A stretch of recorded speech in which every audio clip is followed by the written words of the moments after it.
Welcome to Table Talk, the place for deep conversations in the Geekverse. And trust me, when we tear into a subject, we go deep. I'm Heath, and I'll be your host. Each episode, I'll be talking with one or more creators, authors, illustrators, publishers, or other movers and shakers in games, TV, books, movies, or other areas of the Geekverse. Regular guests include Douglas A. Burton, the author of Faraway Bird, a multi-award-winning historical fiction novel of the Byzantine Empress Theodora. He's also the author of The Heroine's Labyrinth, an alternative story structure to the hero's journey that often occurs in stories with feminine heroes. That structural framework frequently comes up in our analysis of story. Brianna De Silva, she's the director and co-writer of The Cultists, a Lovecraftian comedy mockumentary-style web show here on YouTube. And the author of The City of Reckoning, an epic fantasy novel of political intrigue, the ethics of war, and young love. Cameron Pasha is a screenwriter, director, novelist, and was a writer and producer on the series Kings, a producer on NBC's Bionic Woman, and a co-producer and writer for Sleeper Cell. He's also written for the CW series Nikita and Roswell, New Mexico. He's been breaking news from inside Lucasfilm, Disney, and Hollywood. His analysis and commentary have become very popular on YouTube. We regularly meet to discuss and analyze stories, and when we do, we dive into graduate-level seminars on story structure and writing. Come on in and let's go deep. And when I say we're going deep, I mean you'd better bring your hard suit. Other guests have included Lou Anders, the author of the Thrones and Bones fantasy novels, Once Upon a Unicorn, the creator and publisher of the Norengard RPG, and the author of Star Wars, A Pirate's Price, the book that explains why the Millennium Falcon is on the planet Batu at Star Wars Galaxy's Edge. Mark Tassin, the creator of the World of Ataltis, head of Mechanical Muse, former director of the Gen Con Writers Symposium, and the head developer of the new Cool Name RPG. Let's see, who else? Bond. James Bond. Well, not James Bond. Not yet. Maybe soon, though. But I have interviewed Jamie Stegmaier, the founder of Stonemaier Games, crowdfunder extraordinaire, and publisher of many hit board games like Scythe and Wingspan. Brian Colin, sculptor of the world of Revelo Monster Busts, and the creator of the vast grim dark horror RPG. Ajit George, the Dungeons & Dragons author. We talked about game writing, education, and his contribution to Van Richter's Guide to Ravenloft, and the development of the Journeys to the Radiant Citadel. I am Hela, Odin's firstborn, the commander of the legions of Asgard, the rightful heir to the throne, and the goddess of death. Well, actually, that interview got rather spicy, so I think I'd better just keep that one to myself.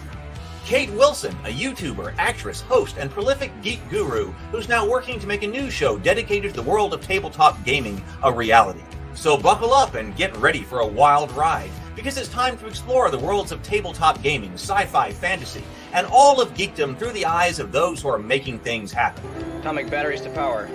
Turbines to speed. Roger, ready to move out.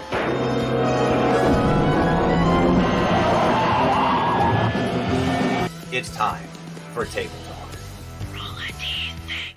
Hey everyone! Welcome. It is so good to see everyone. Welcome to my home. Welcome to the office. Welcome to Table Talk. I feel like it has been way too long since we have had, any kind of live stream, whether it was Table Talk or whether it was the morning grind because of extenuating circumstances and things going on. And so I am extremely glad to be back with everyone tonight.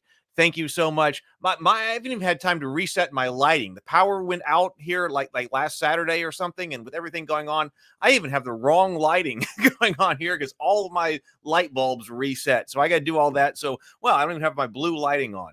So it is so good to see everybody. We're going to be talking aliens tonight. Hey, Tomocrat. Let's see. We got Druden Fuzz. Welcome, welcome. We got James Bacon. Let's see. Tomocrat says my alien lore is blurred. I think I fully saw Aliens and then Alien. I didn't know about Alien by then. The first is still my fave. Yeah, let's see. Let's go ahead and bring on. Let's go. We got Doug. We got Doug and Retro Nerd Girl coming on tonight. Retro still getting off of work. She'll be here in about an hour. So we're going to start with Doug Burton. Welcome, Doug. Hey, what's up, everybody? So great, good to be back with you, man. Yeah, no kidding. It's good to see like you. This is a great one to talk about, and I was just looking at the chat. It's great to see everybody. There's Yes. Oh, Brianna's in here too. Chat as well, including Lucas. That's my son. Oh, Brianna's here. Okay, Brianna is here. Lucas is here. James. That is amazing. BGD is here. Yeah, thank you, BGD. Thank you very much. Yes, Druden Fuzz. Who else am I missing as I was going up here? I was like, let me go ahead and bring people on. Oh, yeah, Sable Druden Phoenix, Fuzz, $30. Sable Phoenix. Thank you so much, Sable. Sable says, welcome, RNG and Doug. We'll make sure we say hello to RNG when she gets here. She'll be here in just a little bit. It feels like a year and a day since the last Table Talk. I know, and most especially, welcome home, Heath. Thank you very much. Best thoughts and vibes going your way. Any possible sport that I could offer, you have but to ask. Thank you. I know I was talking to people in the Discord server as well. So I was talking about the Discord server. If you don't know, my one of my brothers was killed in a car accident early Sunday morning. So I have been out. We had his a private viewing this afternoon. So there's been a lot going on over the past few days. But yeah, we're here now about that. Nothing. Yeah, we're here on Table Talk. I need some table talk, so we're here for that. Yes, right. Table Talk is like therapy. It's good for the soul. Yes. All right. Well, oh, you know what? I didn't even bring up. Let me bring up your Everyone's Labyrinth. Yes. Here we go. Let me bring this up so Doug can talk about how is this going. How it's been going good. I didn't have the funds that I had for Faraway Bird, so I haven't been able to promote the book or pay for all the promotion work that I did last time. So I've had to kind of do it by myself. But it's going okay. Like wherever I go to sell it, it sells. Like when I would run ads for Faraway Bird, if I spent, let's say $100, I might make 30 or 40 back in book sales. But with this, I'm spending 100 and making like 95 back. And nice. Right. So I'm not losing money when I'm selling it. Not much anyway. And I do think I'm getting better at knowing how to pitch it and who I'm talking to. I do think it's a little different if I'm talking to, like a pop culture crowd versus maybe like a college educated women.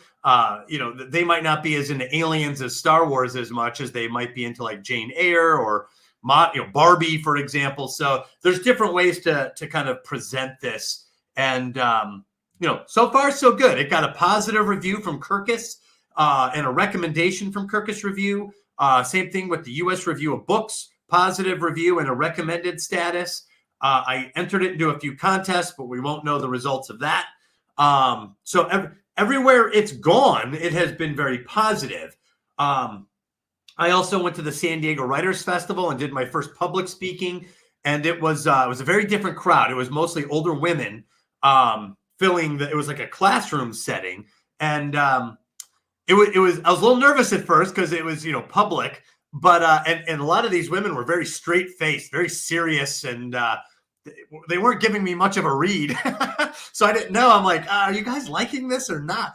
But at the end, when I said, okay, we've reached the Q&A segment of the talk, all the hands went up and it was overwhelmingly positive with a lot of like good questions. And there was a couple of women who are psychologists and life coaches they're like, this follows, this actually works with female clients of mine.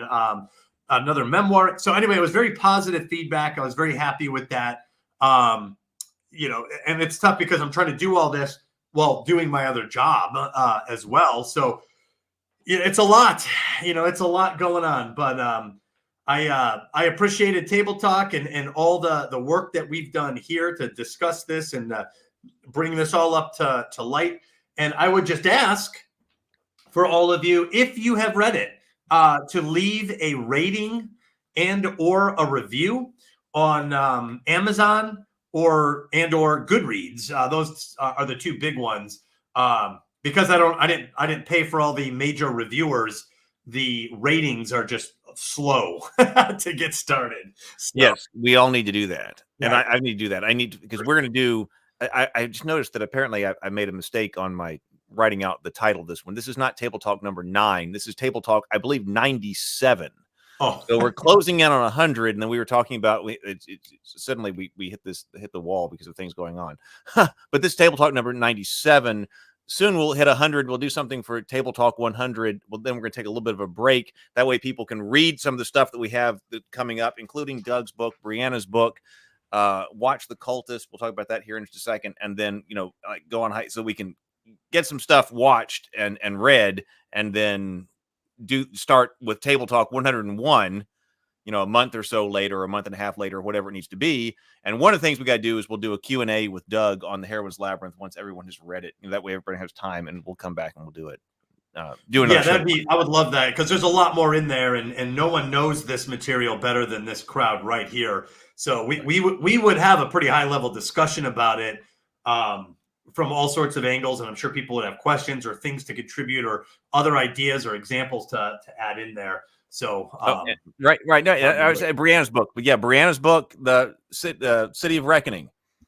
So we're thinking June. Man, this is already April. We're getting. Oh my God, we're getting to the end of April. So the City of Reckoning. Ooh, man, that's going to be a taller. I know, man. I'm not ready. I'm not ready for any of this. I have got to get on that. I got to get it started. Once I get started, I'll be fine. Read it now is right.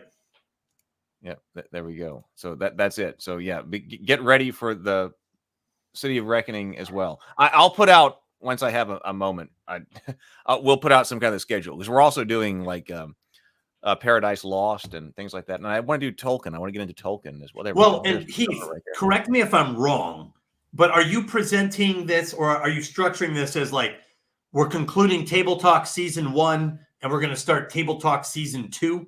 Is that how you're setting this up? Yeah, kind of. I mean, it just seems like, I don't know if 100 episodes of a podcast is a season, or I just call it the live stream or the show. It just seemed like after 100 episodes, a natural time to take a bit of a break, let everybody go forward. Like I can revise the intro. It just seems like after 100 episodes is a natural time for a break, and then think about what needs to be changed, and then go forward with that.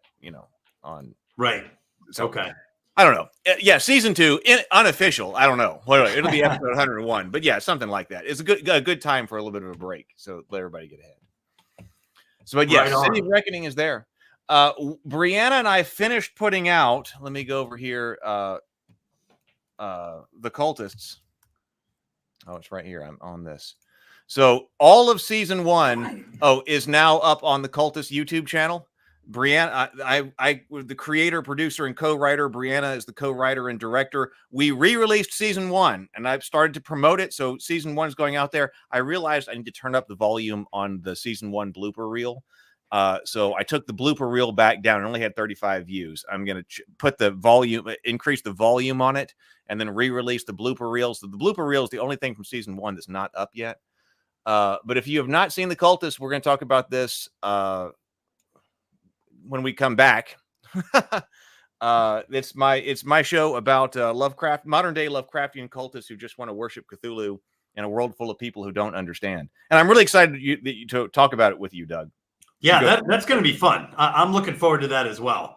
We're going to do a Kickstarter. We're going to do a Kickstarter for it. I got behind on writing the RPG over the past week. But Brandon's been working with me on that as well. So we're gonna get together, and then once we launch that, we'll critique it here on Table Talk. It'll be fun to go over. So yes, please do check that out. The Cultist. I'll put this link in the chat. Watch it, and then that way you will be caught up. The first season is only an hour long, and then we'll talk about that. Hey, Robert. Welcome. All right, shall we go into Aliens. Yes. I guess I'll start by saying this is one of my probably top 3 films of all time. Aliens, to me, is one of those perfect films. And I've been delighted every time they update the film quality that the film continues to hold up despite the pristine. They just a couple months ago released Aliens in 4K, and I could not wait because I have all this I have a great 4K library, and of course you want one of your top 3 films to be in 4K, and they finally released it, and I got to say I was blown away by how great it looked. They changed the color palette, it had this dark blue tint to it all these years, and that was removed. And suddenly it's like vivid and amazing and stunning and pristine. And I noticed everything in the background. Like when Ripley walks through a room, I could see the entire room back there. And I just don't remember noticing all that detail in the past. So the movie holds up, except for very minor nitpicky things where you can maybe spot, like I forgot what it's almost like The Volume, where they have a giant screen in the background. There were some scenes that were clearly rear projection. Rear projection, that's what it was called. You could spot the rear projection.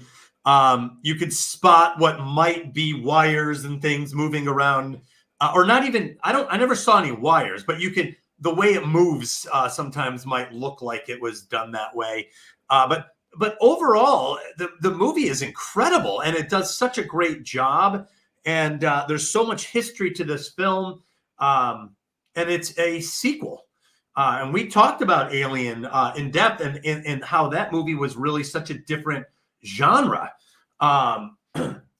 If you ever have a watch party for 4K Aliens, you got it, man. That would be awesome, Sable. I've got a huge big screen TV, and it's made for this. In fact, while preparing for this movie or the stream, I watched Aliens again, and my youngest son has already seen it. I let my kids watch Alien and Aliens, and that's a gamble. I could be traumatizing them for the next decade or so. So far, so good. But my son was like, "Can I watch it with you?" So I was like, "Sure." And I'll tell you, I got a bug, and I cranked the volume, and I mean cranked it, probably to where the neighbors could hear this thing. In the scene where the motion tracker's picking up the aliens closing in, and they come in through the roof, the ceilings. Man, I turned that up, and I'm glad I did, because it's one of the most intense scenes I think I've ever seen in film. It's a desperate last stand, and James Horner's score, the sound effects editing, the acting, the red lighting, all of it is incredible. And with that sound jacked, with the score just blasting with the sound effect, it was unbelievable. Oh. Good, Lucas. I'm really glad. I forgot he's on the stream.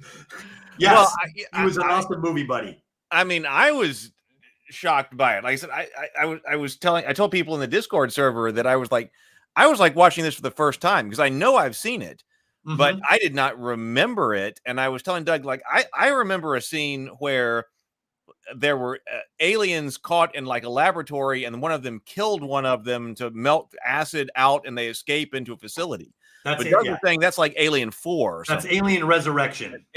So this was like basically watching a whole new movie to me, because what I thought I was about to be watching was not it at all.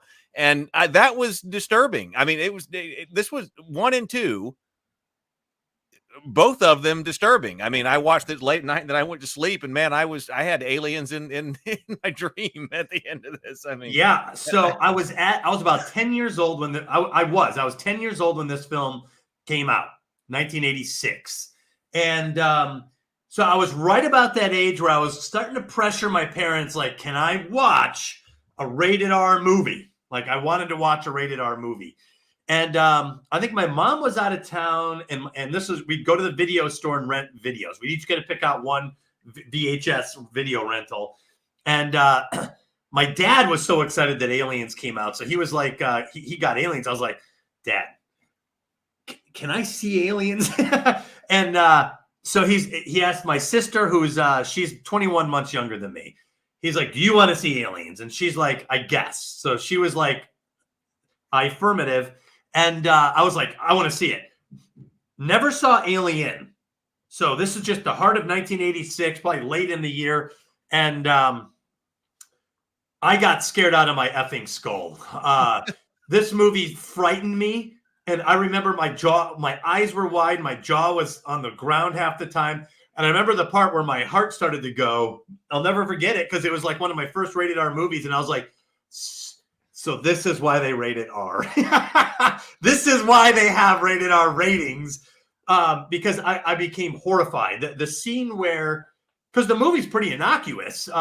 Ripley has a few bad dreams and stuff. Then they go back to the planet, And I remember starting to get really captivated, pure captivation when they get to the LV-426 and they're panning around and there's like security cameras and you can see like all the lights are on, but no one's home. And I remember being like, ooh, that's pretty scary. No one's there. Like, where is everybody? And then, of course, they're going in, and you got these Marines. So there is a sense of safety. You know, they got some big guns and some pretty tough hombres leading it. But the scene where they end up going over to the atmosphere processor and where they found the colonists' transponders, basically, the EPCs. Is that right? Did I say that right? Anyway, they go in, and then you start to see all these people cocooned in these total nightmarish positions. And their skin is like gray and blue, and their tongues are hanging out. And they're obviously not good. And at that point, I was like, I don't know if I like this at all. Because the music was awful for a kid. Like, the music really added to the heightened suspense of going in there. And then by the time that first motion sensor finally went off, and he's like, I've got signals. Keep in mind, I didn't know what a face hugger was. I don't know why they're being cocooned. I never saw aliens. So I had no clue about the lore. There's just these poor people. And then this freaking thing bursts out of this lady's chest, and she's like alive and then dies right there in the spot. I don't burned think alive? Or and then they roast her right there on the spot. And I was like, and then the motion tracker goes off, and I remember he's like, there's movement all around. And they show that one scene of the motion tracker. There's like lights everywhere. I was like, oh my God, get the hell out of there. And of course, the movie does not let you off the hook. These aliens just descend, and it's awful and chaotic. And like half the platoon is wiped out. Boom, in the blow with these guys. And just a few of them barely get out of it at that point. And that was just the opening. You know, I think when my dad paused it to do a restroom break, I saw that there was like an hour and 20 minutes left. I was like, we're just getting my God. I was like, oh my God, I don't know if I could do this. Yeah. Oh man, yeah. The sound effects, which it won an Academy. This film was nominated for 7 Academy Awards, including Best Actress by Sigourney Weaver for a lead role in a science fiction film, which just never happens. It's never part of the prestige, genre of films. And yet she won. And to this day, I still hold a vendetta against the Academy for not giving her an Academy Award for this role.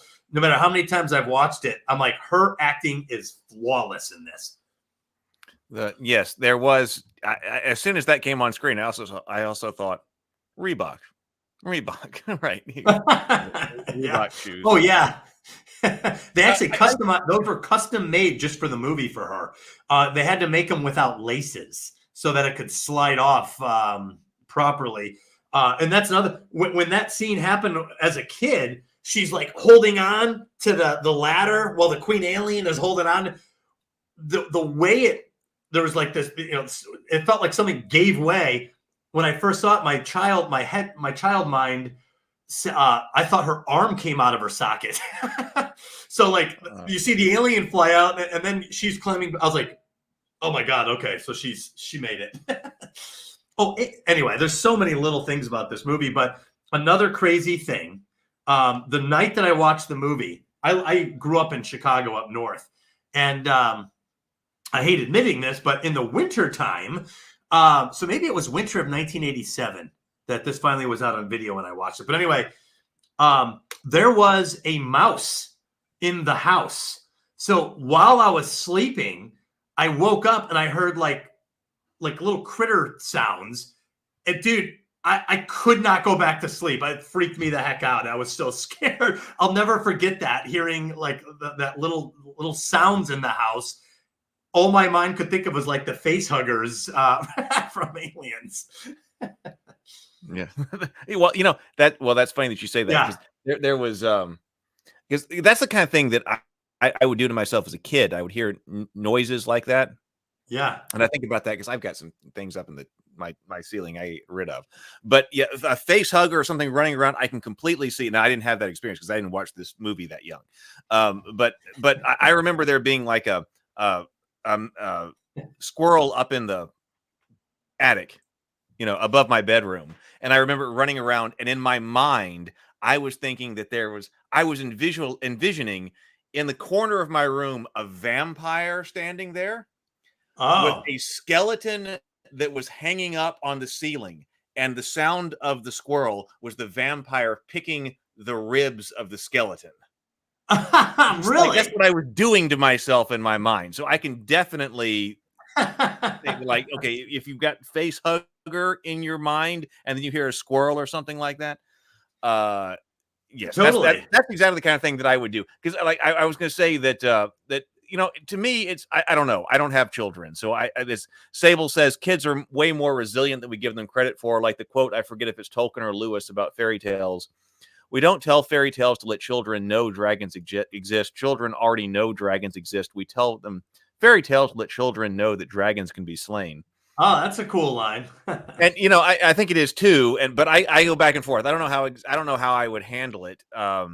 Well, because I don't know how I would handle it because I don't believe in shielding children from life. The actual reality of life. But on the other hand, I do know that, like, if you show them, at the wrong age or whatever, the wrong person, a movie depiction of something like the face hugger, or like for me, it was the Terminator, the skeletal Terminator. I mean, you can do some damage. So, to me, it's not so much about shielding someone from life and, whatever, but about, I guess you have to know your kid. I guess you just but I also think that, back then I was terrified. I mean, I came out all right, but like we were watching Indiana Jones trilogy the other day, and I guess me coming out all right is debatable. And there's that scene with Mola Ram where he reaches in, he rips that guy's heart out, and my kids are looking at me. I'm like,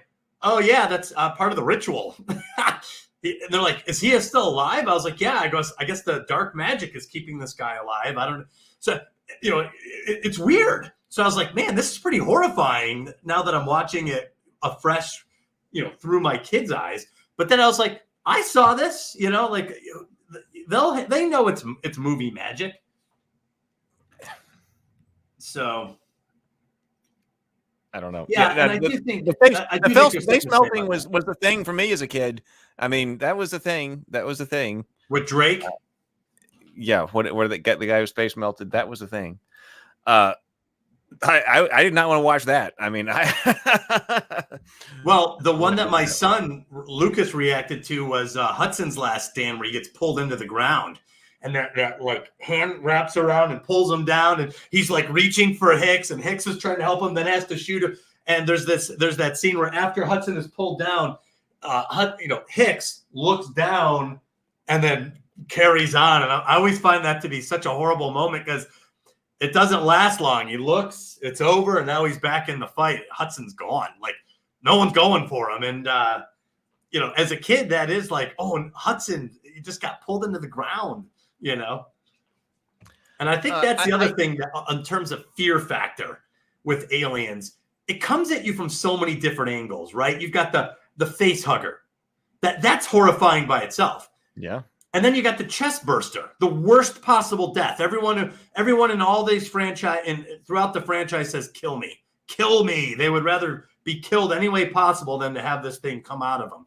And then you've got the xenomorphs, which can stalk you and that are more powerful, biomechanical looking. You get the attack from above, like with Spunk, or I think Dietrich. She gets pulled up. And then you've got the attack from below, like Hudson gets pulled into the ground. So, and then the queen and the queen alien. So there's like 5 levels of psychological terror that this life cycle, that this alien has in its life cycle, and every single step is horrible. And then on top of that, you have the acid for blood. So, which we'll talk about that. I wanted more out of the acid for blood in this movie, but before we get more into that, I wanted to bring this up because I wanted to take more notes on this. I just didn't get to today. But here's actually Wikipedia I was looking up James Cameron's filmography in order to get the understanding of the order of things and when things were released. So that I was trying to get that understanding before we go into more technical aspects of this movie. Okay, Exogenesis, Piranha 2, The Spawning. Okay, then but 1984, The Terminator. Boom. Okay, which we've been over and we freaking love. And I think it's interesting to me. It is interesting to me that on a list of sequels that are just as good, if not better, than the original. Yep. Both Terminator and Alien are on it. Yes. And James Cameron brings us both. So James Cameron did Terminator. I was also, as I was watching this movie, my internet may be going down a little bit, so I don't know. But we'll see. It'll come back up in a moment, I hope.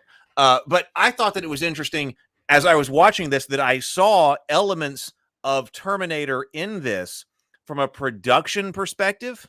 Mm-hmm. Like things that would become Terminator 2. Like that seemed like practice. There's the machine element, the mechanical machine element that is really played up in Terminator 2. In some ways, I'm like, okay, I was thinking he got to do Aliens as a practice run for Terminator 2. Like it almost seemed like in some respects. I mean, obviously Terminator 2 is, Aliens is amazing because Ridley Scott is not back. It's not Ridley Scott because we've talked about Ridley Scott's filmography as well on this and everything we love about that.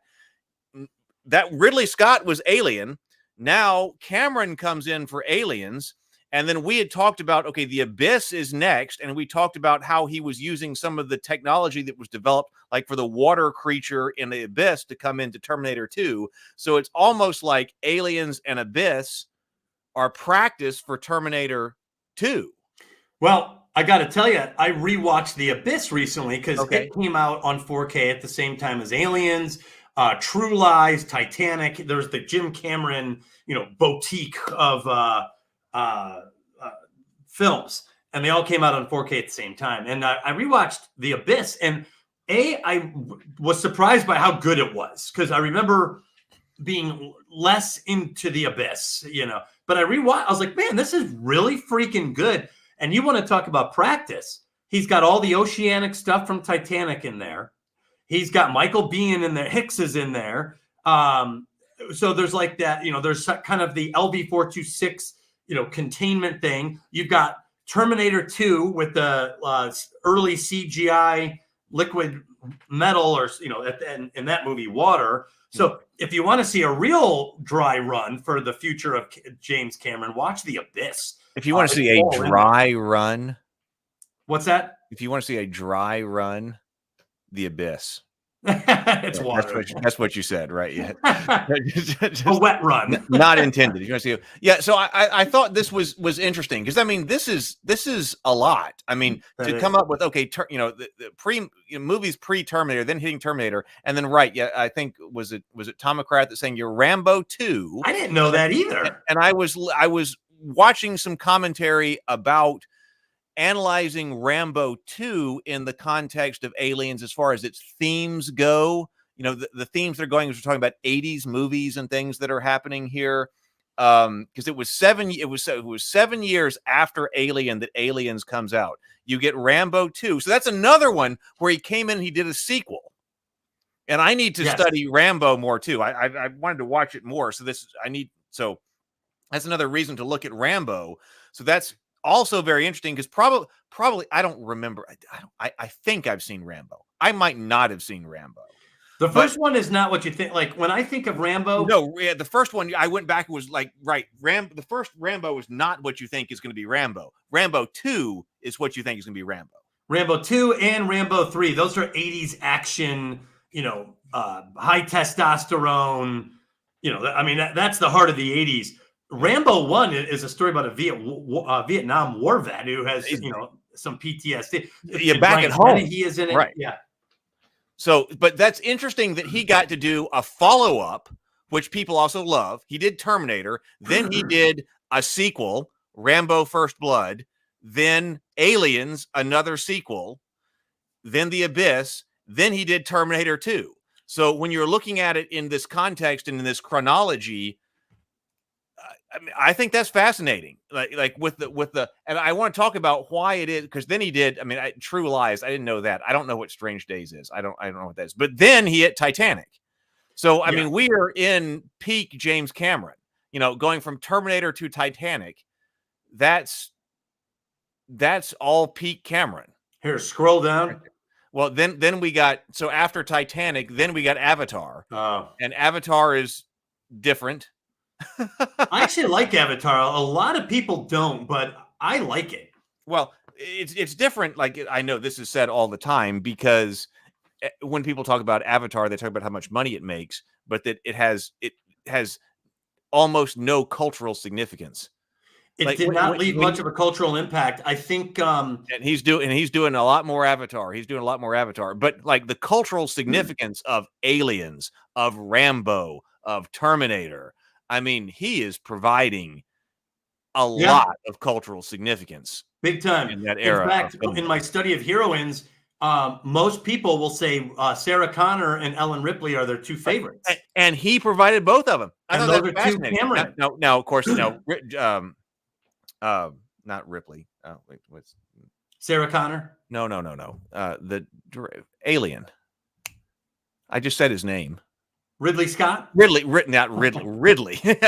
Ridley Scott. Oh, provides Ripley in one, but then, I mean, Cameron is also responsible for Ripley in this. So he's definitely responsible for both of them, which I think is fascinating. Two of the major heroines, Cameron is majorly responsible for.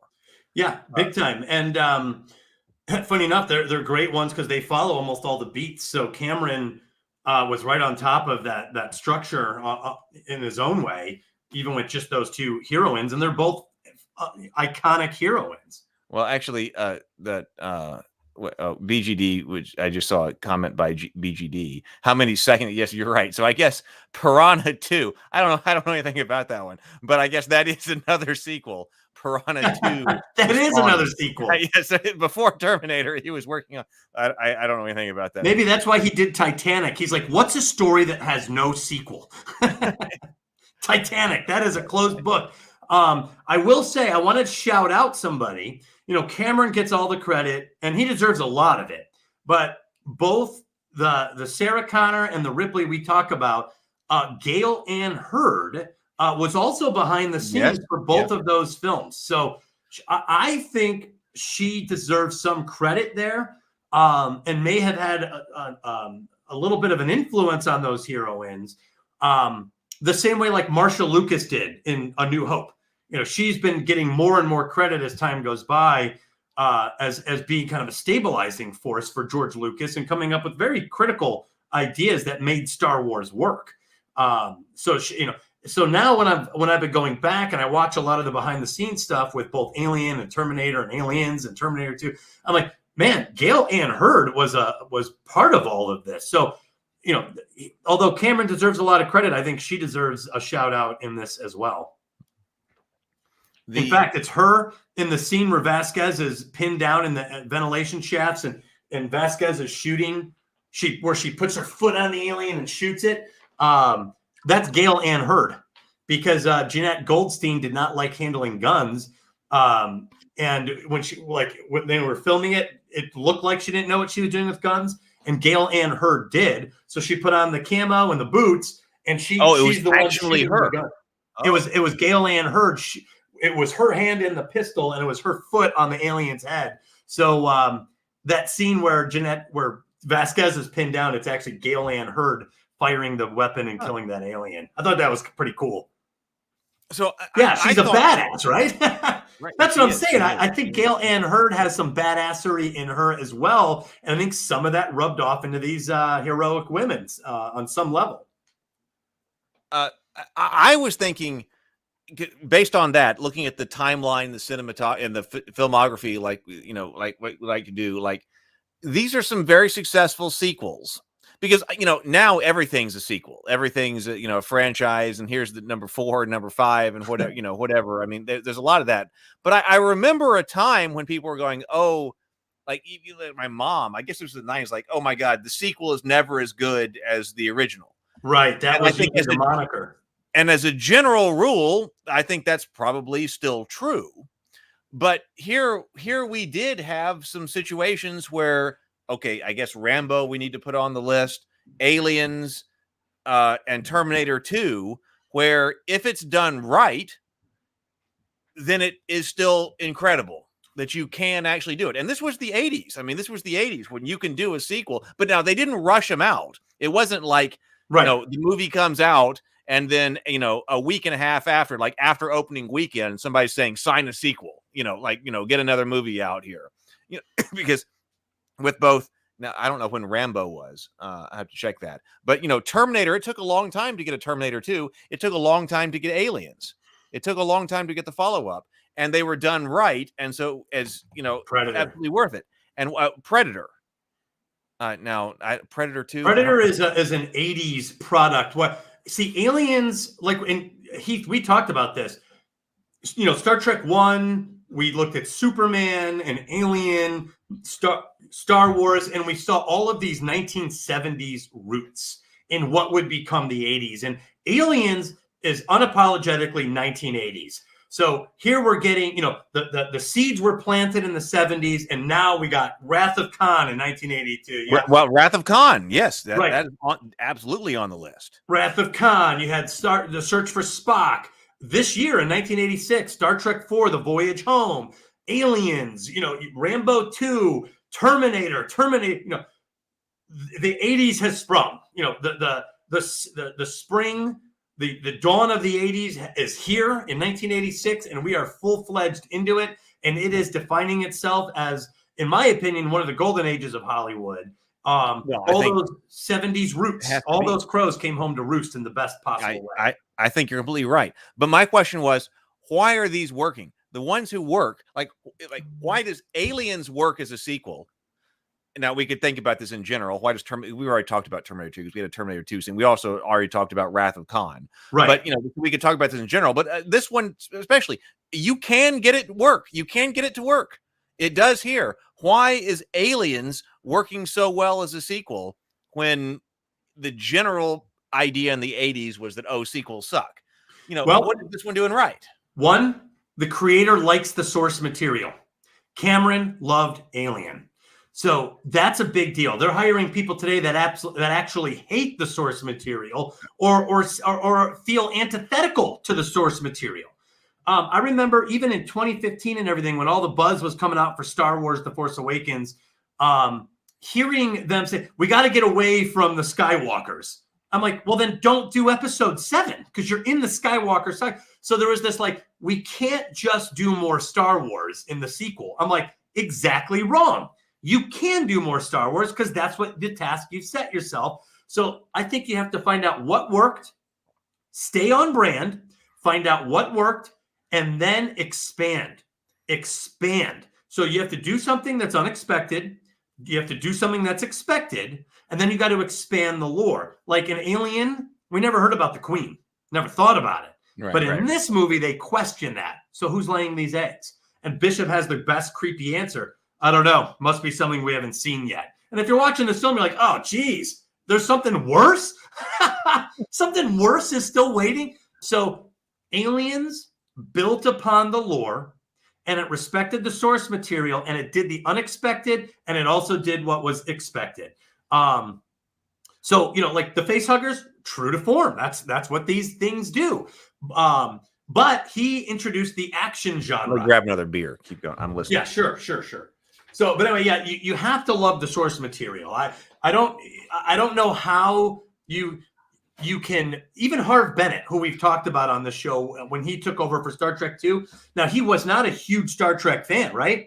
That's kind of a famous piece of information. However, he went through and watched all the old episodes. He put in his homework. He did his, and you could see love of the lore, love of the canon and the franchise in Star Trek 2 when he took over, just like you could see it in Aliens with Alien. So, and you have to be a good storyteller. You can love the lore all you want. If you can't tell a good story, then you can make a not so successful sequel, and there's a graveyard of those. Well, it seems like there is a needle to thread, because if you come in and you say, okay, we're doing something completely different, then it's not going to work.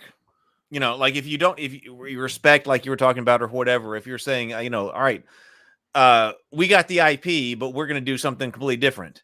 Okay, that's not going to work. But on the other hand, you can't rerun the movie. It seems like a rerun the first movie, because it seems like a lot of people think, oh, the reason the sequels suck is because they're a rerun of the original movie. So if you say, which Terminator is not, Wrath of Khan is not, Aliens is not, all of those movies said, all right, we have tremendous respect for what just happened. We've got to move forward, and we can't just rerun the show, and we can't rerun it. Famously, Alien to Aliens transitions genres, which has been talked about a lot, which is a big deal. But it works. So if you just say, and that's what often happens then in episodes or sequels, number 3, 4, 5, it's like, okay, either we're going to do something completely different that's irrelevant, or we're going to take an existing movie. Hey, that one worked well. Let's just rerun that movie. Right. And that doesn't work. This Alien 2, or whatever it's going to be, so Aliens, would not work if you took Alien and decided to rerun it. Right, totally. Well, and you see where it goes. It would be an option. Well, where it goes wrong, it seems, is when a director or a storyteller comes in and they have a vision that's slightly incompatible with the original ideas. Like, I am not a fan of Alien 3. I can watch it. I can stomach it. I actually like Alien Resurrection better than Alien 3. It's like almost like a guilty pleasure movie. It's kind of fun. There's some expansion of the lore with Ripley as a clone and everything. Not a great film, but we saw the aliens underwater in that film. That was interesting. So there was, but in Alien 3, they really went into a weird, they killed off Hicks, killed off Newt. You got rid of Bishop, or the surviving part. And I was like, you just jettisoned those characters that we just fought so hard to survive, LV-426. So, like, to me, those are misfires. Those are bad calls. That's a bad call, David Fincher. That's a bad call. Sable for $10 says Cameron takes a theme from the original film and examines it from another lens. Alien, forced impregnation and violent birth, but Aliens, motherhood. Yes, we got the theme of motherhood. We were talking about that. Both devouring kind and the mother bear. Yes. Yep.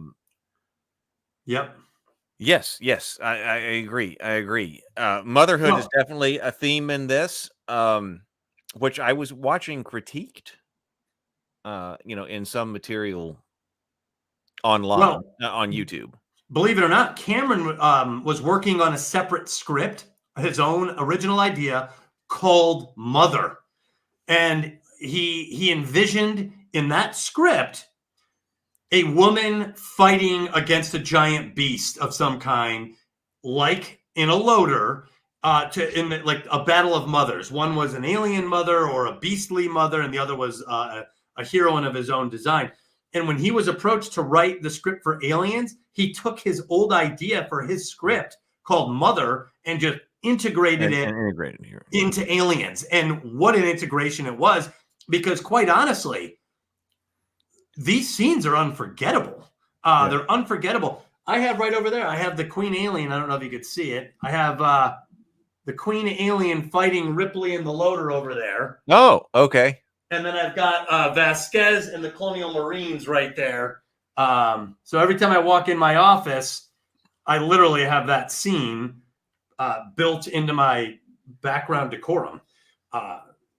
So anyway, these iconic stuff. So yeah, but he added to the lore. He expanded the lore while staying true to the brand at the level that the story required. So yes, this was a respect of the original material, not a rerun of the original material. Correct. expanded the It lore. moves it forward, expands and moves forward. I think that's key. I think that's key. I mean, Brianna and I talked about that. Like when we were talking about between Cult of season 1 and season 2, we were like, we cannot reset things. You know, so Right. this is an expansion of Ripley's character. She doesn't get reset because and you could have done like you totally in another world, in a bad world, you would have rerun everything that was in Alien with a new crew encountering the alien. And that would not have been as good. It would have been completely forgettable. It never would have gone. Look. Well, and so one thing about, and I'll tell you why I think some of the modern Alien takes have been awful. One of the things about the xenomorph that's so utterly compelling is the look, the eyeless, insect-like, teeth only, second set of teeth, human-sized. There's something about it that's absolutely captivating. And I've read the comic books. I've read the Dark Horse comic books for Aliens. I love them. I got my Aliens fix from that.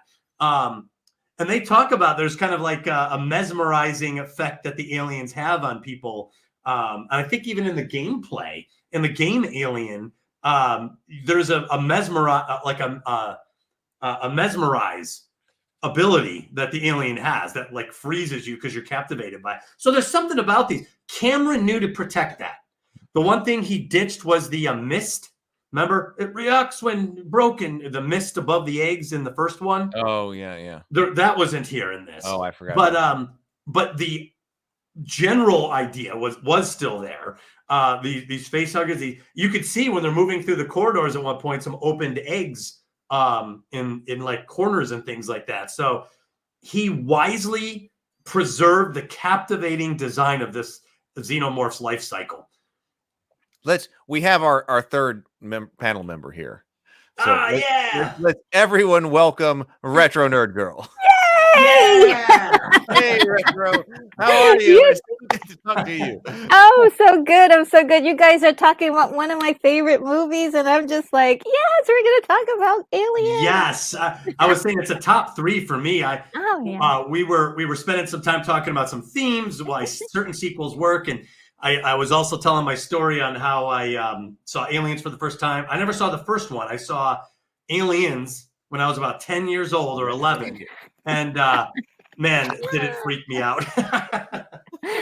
Hi to everybody in the chat. Oh my goodness. I feel the love. Oh, Heath, I was going to share something with you. So I went through a phase right after seeing this movie for the first time. So I was about 10 or 11 where I would draw aliens all the time. So I was going to, my buddy was like, you got to show that. So anyway, Heath, I'm going to share with you. But yeah, I would draw these things. Here, I think that's it. I made like a bumper sticker out of this thing. Oh, whoa. That's you? That's your drawing? Oh my God. That's what it was a pencil drawing when I was like a kid. I would draw these things all over the place. I would draw like queen aliens and all sorts of stuff. But now I didn't draw that just out of my head. That's the cover. I didn't trace it, but I did copy it from one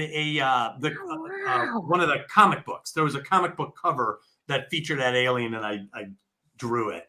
So, wow, that is awesome, so cool. Yeah. And I remember my mom got mad at me because I was drawing them all the time, and she's like, Doug, it's really good to have artistic ability, but you don't want to become obsessed. There are other things. She was worried about me. Yeah. Oh man, that is so cool. That's a great work, by the way. So, Retro, when did you first see Aliens? And did you see Alien first before Aliens? I was actually in the theater in 1979, or was it 78 or 79, watching Aliens for the first time. Wow. And it was really scary and very slow moving. But once it was done, I really didn't have much memory of it until like maybe seeing it occasionally on television or hearing somebody talk about it. And I was like, oh yeah, I remember that movie. That was scary. But the thing about it, it's so slow, like being like 9 years old, you're just sort of like, it all goes over your head. And for me, it was mostly like looking at the world and, absorbing the ship and all the cool sci-fi stuff. That was what it was for me. Wow. But Aliens, when that came out, my mom and we looked at each other and we were like, yeah. We were so in. And I think the trailers for this thing was incredible, really sold the action. Yeah. Yeah, so what a transformation from this really seriously scary monster flick to like highbrow monster flick to like this all out action packed, thrill ride. It was insane. We loved it. And anytime it was playing, as soon as it came out on VHS, my mom got a copy. We watched it all the time. It was like one of our favorites. Yeah. Man, it's funny you mentioned the trailer because before I saw the movie, I did see the trailer. I forgot how I saw it, but I'll never forget my feeling of it. It was the red light. It was like a flashing. There was strobe, and there was these Marines, and they looked like they were. It didn't look like they were on offense. And I remember being like, "Oh man, I don't know what's going on, but those guys are in trouble." Yes, yeah. Those guys are bailing out somewhere. They're getting out of somewhere, and the flashing lights, the strobe effect, and I remember it having kind of a powerful effect on me. Just the desperation that I felt when I saw the trailer in the characters, and I was like, "Damn, something's not going right." Yes, you felt that manic intensity, and I love that. It just I think when you go to see a movie, sometimes it's nice to know you're going on a thrill ride. Like the feeling that you had going to see Indiana Jones and the Temple of Doom, or any one of those ones from the 80s. There was an excitement about it, and this also has incredible pacing for a movie. Terminator's got, like, to me, like the second best. The first one, like, intense pacing like this, and keeps you on alert. You're scared for everybody, and the actors are doing the most to sell it. The dialogue is doing the most to sell it. It's really intense, and I love it. Yeah. I did a little bit of research, and in 1986, on a worldwide scale, Aliens was the third highest grossing film. The number one film of 1986 was Top Gun. In fact, I could share my screen again. Heath. Okay. I can share. Yeah, it might be interesting to see how 1986 played out. Do you have it? No, I don't. You're gonna have to take off the other one and then redo it. Okay, so let's try that. So these are the top films of 1986. Let's see if we can. There we go. Got it. Okay, we can barely read it. You have to zoom in. Yeah. So you've got, funny enough, Top Gun, which is amazing because Top Gun Maverick also pulled off that feat in 2020. Top Gun. I watched Top Gun again the other day. We've never talked about just Top Gun. Wow. But it wasn't a fluke that it happened again with Top Gun Maverick. You're right. The original was the number one worldwide film of 1986, and I don't know if I knew that. So Top Gun, and then Crocodile Dundee. Oh yeah, Crocodile Dundee was the thing back then. It was huge. Yeah, I remember it now, but when I see it on this list, I'm like, because it hasn't really survived beyond the 80s. It kind of we don't have Crocodile Dundee today. Yeah. Right. I think some of it is it's super dated, and some people had some offense to the way the Australians were depicted, because later on everybody would always like. I had an Australian friend that was just like, no, that's good day, mate. Yeah. And it's interesting to see Star Trek 4 is the fifth highest grossing film of the year. Karate Kid Part 2, Ferris Bueller's Day Off down there at number 10 for the whole year. Like the 10th. Yeah, that's a funny list. That is a funny list, because I would have said that Top Gun in its year was the top film. I would have said that. So Top Gun, I knew, But the Crocodile Dundee being in the same year as Top Gun, I wouldn't have like pulled out of my head. But then Aliens as well, that Aliens was Top Gun, and that Aliens was beat out by Crocodile Dundee. Yeah. And Star Trek 4, because when we talk about Star Trek 4, we talk about how fantastic it is, you know, and how like that was breakout after Star Trek 3. But then that was actually the 5th highest grossing movie of the year, because but look at what was coming out this year: Top Gun, Crocodile Dundee, Aliens, Platoon, Star Trek 4. Yeah, those are some great movies. And Platoon is widely considered the best Vietnam film ever made. Yeah. So I mean that's a big deal. The Golden Child. I don't. Oh yeah, Golden Child was really good. Back to School. It's interesting how you have a couple comedies up there. 1, 2, 3. You have 4 comedies with Crocodile. And the Karate Kid part. Oh, that's part 2. That's part 2. So that's another sequel. The Karate Kid part 2. Yeah. So here it is. That's the heart of that's an 80s list if I ever saw one. Oh yeah. Yeah. That's Ghostbusters was 1984. You know, Ghostbusters. Yeah. Oh, Tom McCrady was asking where's Ghostbusters. So that was 84. Yeah. Okay. And Ghostbusters 2 is 89. You know, it's funny how like there are some movies that I never saw, but for some reason I always felt connected to as a kid. One of them is RoboCop. I never saw RoboCop, but I was like, okay, you know, I like, but also Crocodile Dundee for some reason.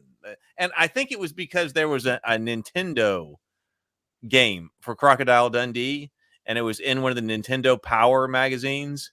And I was like, okay, so that's how I knew Crocodile Dundee. But, you know. Well, anyway, Aliens made its mark at the box office. It made its mark culturally. It has stood the test of time. And Retro, I was mentioning how I bought the 4K version that came out a couple months ago, and how delighted I was at how beautiful and amazing Aliens was in 4K. They removed the dark blue filter, and it just is so vivid and it pops. Oh wow! And I noticed all the stuff in the background. Like when she would walk into a room, I was like, oh my God, look at that room. I don't think I ever noticed how much of the room there was. So you pick up stuff, and there's in the director's cut, when those sentry guns are shooting, you could see that there's holes in the ceiling. So the aliens must have gone up into the ceiling, and that's how they started their assault through the ceiling part. I don't think I ever saw that before. They're so smart. I love those. I love the aliens. As far as actors and actresses, but actors, I was noticing, you know, it's so interesting now, and I guess I've been into this for the past only 2 or 3 years. But when you're looking at somebody's filmography, like a director, producer, or whatever, and you see the same actors reoccur over and over again, that they're a team that works together. So that's why you often see them come. And so, because apparently I just did not remember Aliens at all. Bill Paxton is in this, and we talked about how we saw Bill Paxton as a punk for 30 seconds in Terminator. Yeah. You know, and now here he is with a much more major role in Aliens, and we can talk about Bill Paxton's character in a moment. But then also Bean Reese. Yes. For you know, is that how you pronounce his name, right? Bean? Michael Bean. Michael Bean, yeah, right. That's what I thought. So to me, he is just so iconically Reese. Yes. To me, he's iconically Hicks. And now, so it surprised me because I just didn't even remember any of this movie. I was like, oh my God, it's Bill Paxton and it's Reese. But also Jeanette Goldstein. She was in Cameron's Titanic as the Irish immigrant. She was the stepmom, you know, when she switches the phone in Terminator 2 and kills the stepdad. She was that's the same actress? Yes. Same actress. Yeah, Jeanette Goldstein. It's so fun to see, and now, like ever since I produced like The Cultist, I can completely understand why that happens. You end up with a group of people who work together. You know they show up to work. You know that they come. So when you're doing a new project, who do you reach out to? It's this group of people. And I know that's what's going on with that, and that's so fun to see.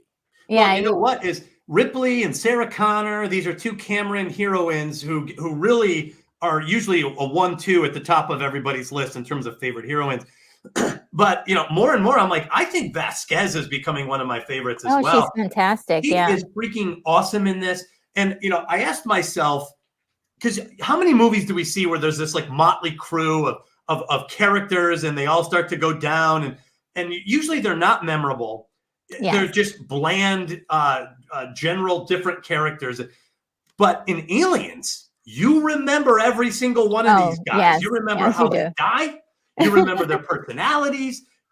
Hudson is like one of my favorite. There's Vasquez, like the way they all redeem themselves. Gorman comes back for Vasquez, and there's even that scene when Gorman comes to, when he wakes up again, and Ripley is like walks by him, and he's like, "Hey, Ripley," she's like, "Forget it," and she like walks by him, and then Gorman's standing there in the hall, and he looks over, and Vasquez is kind of looking at him like, "You left her, bro." Yeah.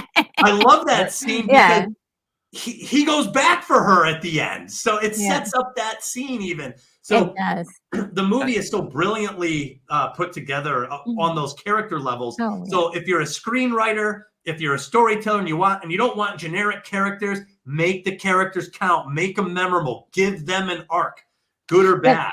His script, Reisner. the script for this movie is been passed around in Hollywood for years as one of the top scripts to really read and model after, really.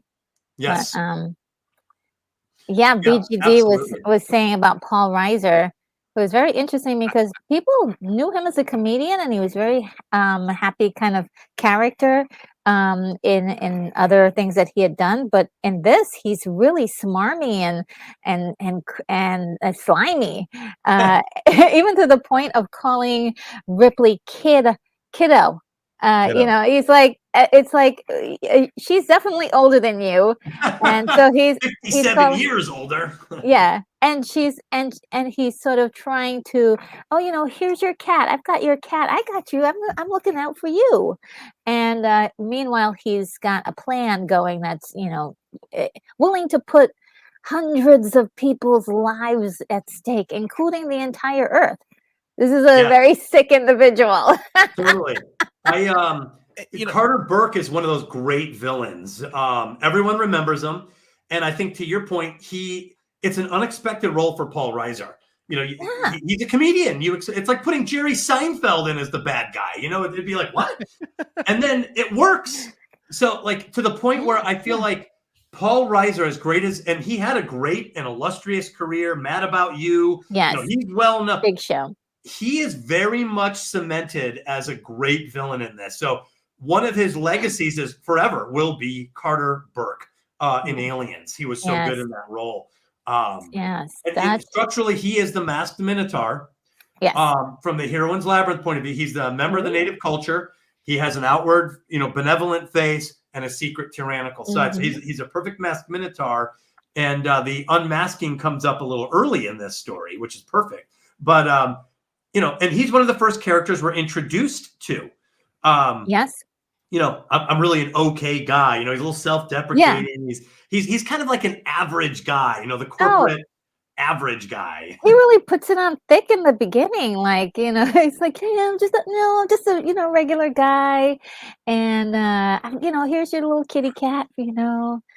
And I thought that worked well for Yeah. the following reason, because I've seen some critiques of this, because I was watching a whole bunch of analysis and stuff like that, because clearly there are some cliches in this movie that you identify, but that really you only identify because they came from this movie. Yeah. Thank you. Was, in its particular year, this movie also has a tremendous amount of influence on other things. People were talking about Halo, military sci-fi shooting things. So there are things that are in this movie that are cliche, but they wouldn't necessarily have been identified as such in 1986 because this is so his character is one of those.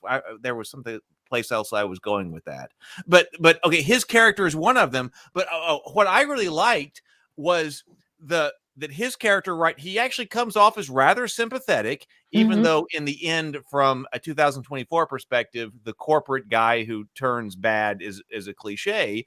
Yeah. But you were juxtaposing, I think, in the moment, him and the synthetic. Yeah. Bishop. Bishop. And I loved Bishop's arc. I actually wanted more out of it. Yeah, could have used a little bit more on those. It could have used more. It could have used more, but it was so I thought that it was interesting that you've got the character who gets on Ripley's side, which is the corporate guy, Burke, right? Yeah.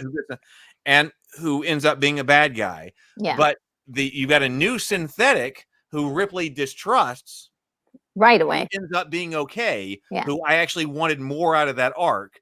But that I was thought that was, in 1986, that's well done. Yeah. You get one person on your side who ends up being the bad guy, and then you have the skepticism of the android guy who ends up being okay. Yeah, yeah. But that's great. That's not as cliche in 1986 as it is today. So I agree. And by the way, Lance Henriksen played Bishop, and he was also in Terminator. The as police one of the chief. cops. Yeah. Who always had one too many stories. Yeah, it was great. And he was initially going to play the Terminator. Yes, that is correct. And Because the original idea. Right. And in this movie, you get to see idea, kind of how he would have done it. Playing the robot. Cameron originally wanted an average-looking guy to play the Terminator. Which I kind of like that he went with the bodybuilder because it really creates more intimidation factor. But it's the same group of people. You're right. He was supposed to, man, God, I didn't even recognize I was watching that. Thank you, Retro. Yeah, no he's problem. in Terminator, and he's one of the police officers. Yeah. And he was supposed to originally have been the Terminator, and there's like concept art of him. Yes. As the I don't know. That's probably really terrible that you're like, we just really want like an absolutely average guy. And you're not stand out at all. Just like a normal guy. We're not looking for like a buff, attractive guy. Like that's not what we're looking for. We're looking so we cast you. Right? So you can be it. And then Arnold Schwarzenegger walks in and it's like, okay, we'll take an attractive. I'll be the Terminator. Your consolation prize. Yeah, because initially Arnie was supposed to do Reese, but I mean it was so complicated, all of that dialogue. There was no way he was going to be able to say all of that stuff. He would have to do all the exposition. Yes, the machine turned on us. I can completely see something like that on set, and then the director's like, this is not working. This is not working. Can you guys do the same scene but flip roles? Like just flip. Fuck you, asshole. Okay, you got it. Well, Sable says comedians are often excellent dramatic actors because they have an innate sense of timing, and that's the quote that you can't laugh. And what's that quote that you can't laugh on the outside while crying on the inside? Look at Jim Carrey. Jim Carrey's a perfect I thought example. you were going to go Robin Williams with that because Robin Williams is a classic comedian act. But man, when he said, I want to do some drama, Robin Williams also comes out and does some serious dramatic roles. Yeah. It was fantastic. Thank you, Sable. Many roles. Yeah. I think it's also too that a lot of comedians know how to improv and like flip the switch whenever they need to. So that I think that helps.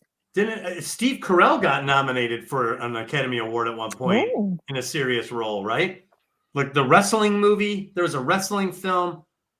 He was kind of this like creepy trainer guy. Anyway, that's just another example of a guy. And even Adam Sandler, he's getting when he's directed by other people, he really can do a lot of really intense dramatic. Uncut Gems. He was just. I think he got some. He was nominated, right? Accolades for that. Yeah. Robert says not for $1.99. Thank you, Robert. Says not for a human. Yeah. But that's a great example. We were talking about why do sequels work. So he played on the trope that the android was evil. And he put it right up front. Ripley doesn't like this guy, and she made a scene about it. She slapped the cornbread out. Like, you get away from me. Yeah. I mean, there's no so immediately we're on guard, and then Cameron plays with it. There's that scene where Bishop's dissecting it, kind of like Ash, and the guy's like, "Hey, Bishop," and Bishop gives him that kind of creepy, "Yes, I'm okay," and you're like, "Oh, I don't know if I trust this guy." So Cameron played us, and we like to be played. We like when we're seduced as the audience into thinking one thing, and then it goes the other way. Bishop's one of the heroes of the story. Yes. Even my son, when we were watching it. And Bishop goes into that tube, and he's like, I'll go. He said it's 180 something meters. So I did the. It's 2 football fields that he crawled in that. It's about 193 yards. So and I look at my son. I was like, would you want to go in there? He's like, no. Okay, so here's what I would have said about this. Like in retrospect, as a critique. I would have because we want the android to ultimately be the hero, which is cool because this is how the flip goes. Mm-hmm. I would have wanted to make it much more clear from the beginning that this was a task that only he could do.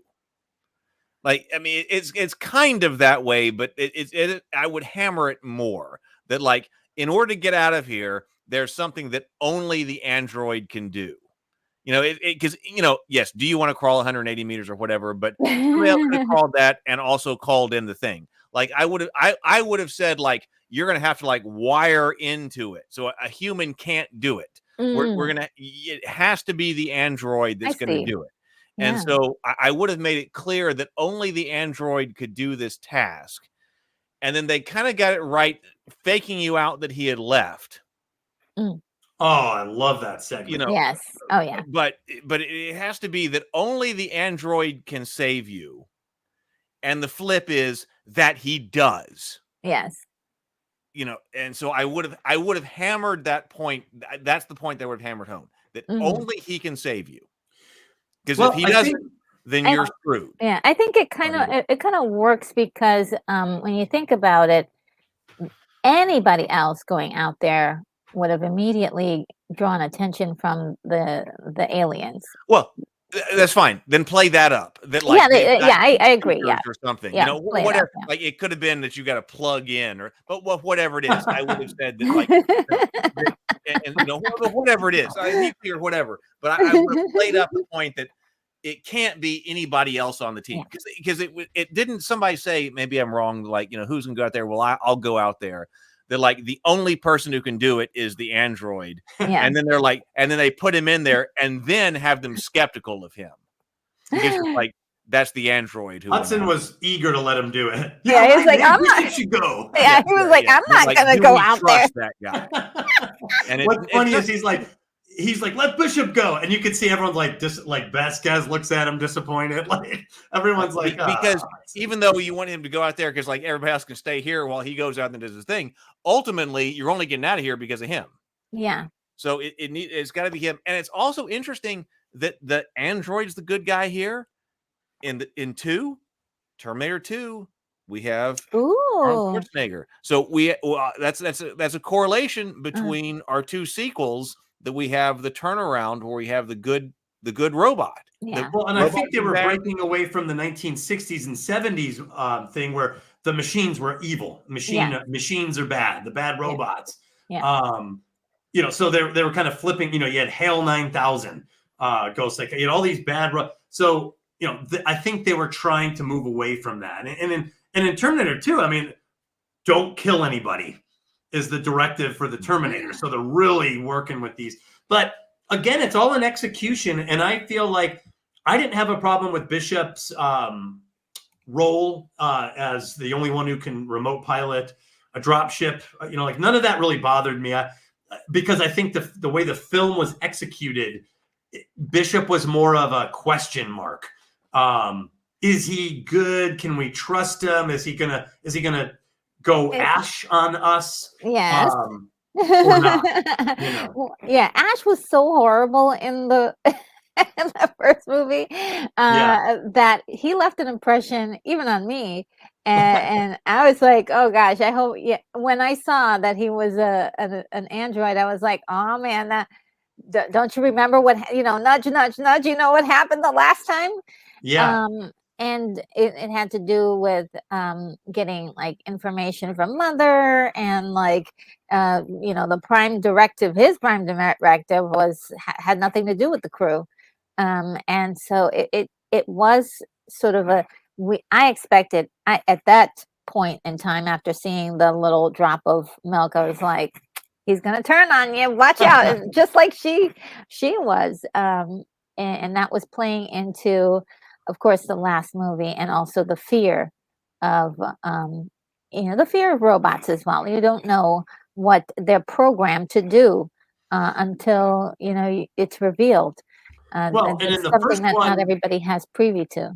right. So in the first, and we had actually commented on our last stream with Alien that Alien, after Star Wars, Alien was kind of a return to form to the older sci-fi styles, Yes. just done really, really well. Yeah. And the HAL 9000 became psychotic, and Ash kind of, because they were given directives that they were running a conflict on. So the company was clearly the evil perpetrator in Alien.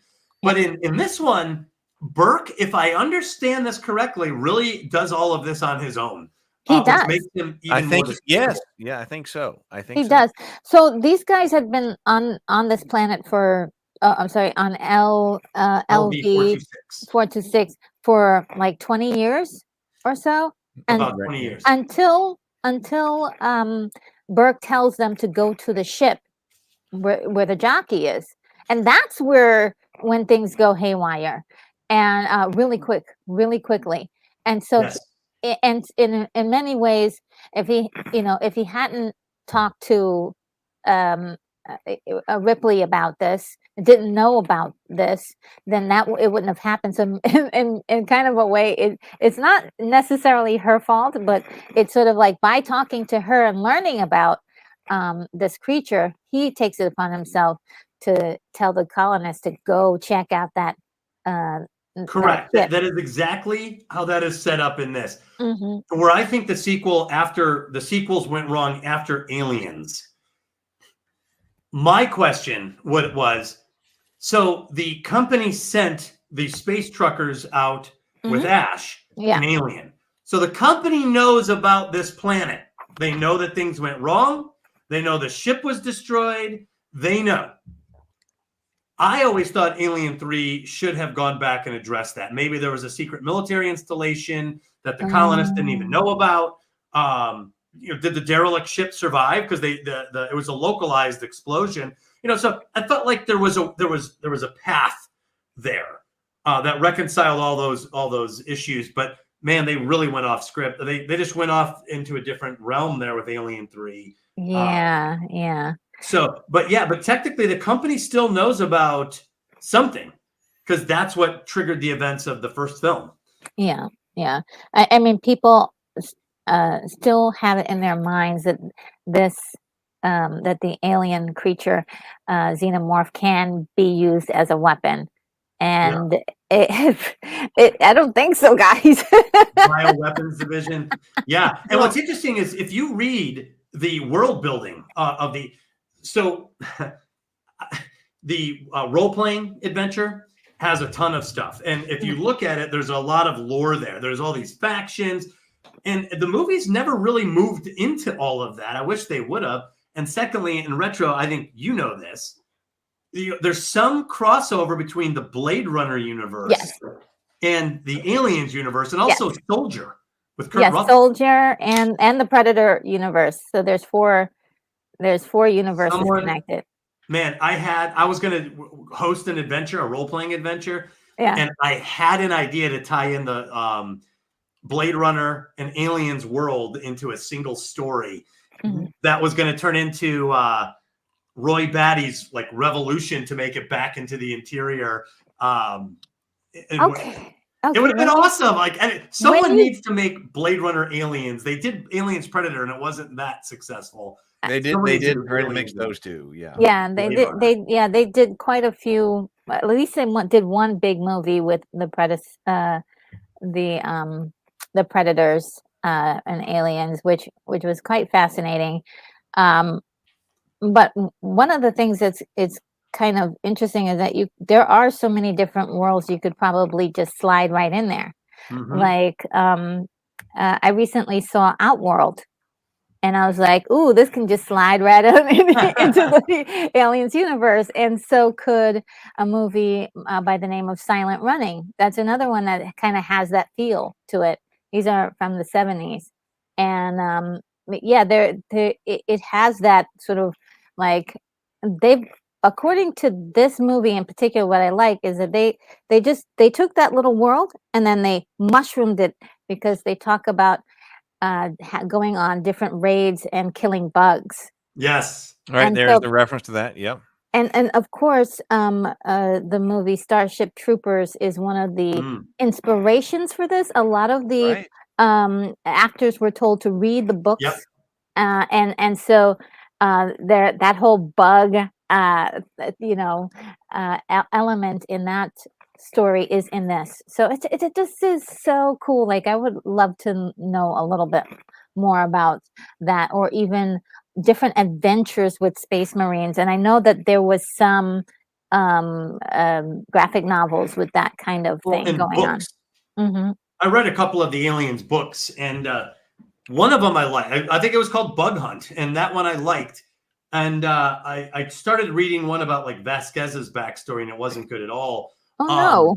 what's interesting is there are backstory, like Vasquez and Drake grew up in a slum together, according to Cameron in his Makes sense. back work, and they were like best friends, and they were recruited into the Colonial Marines out of Juvie Hall, and that was like something Cameron worked out. It never made its way into the film, but they definitely had their camaraderie.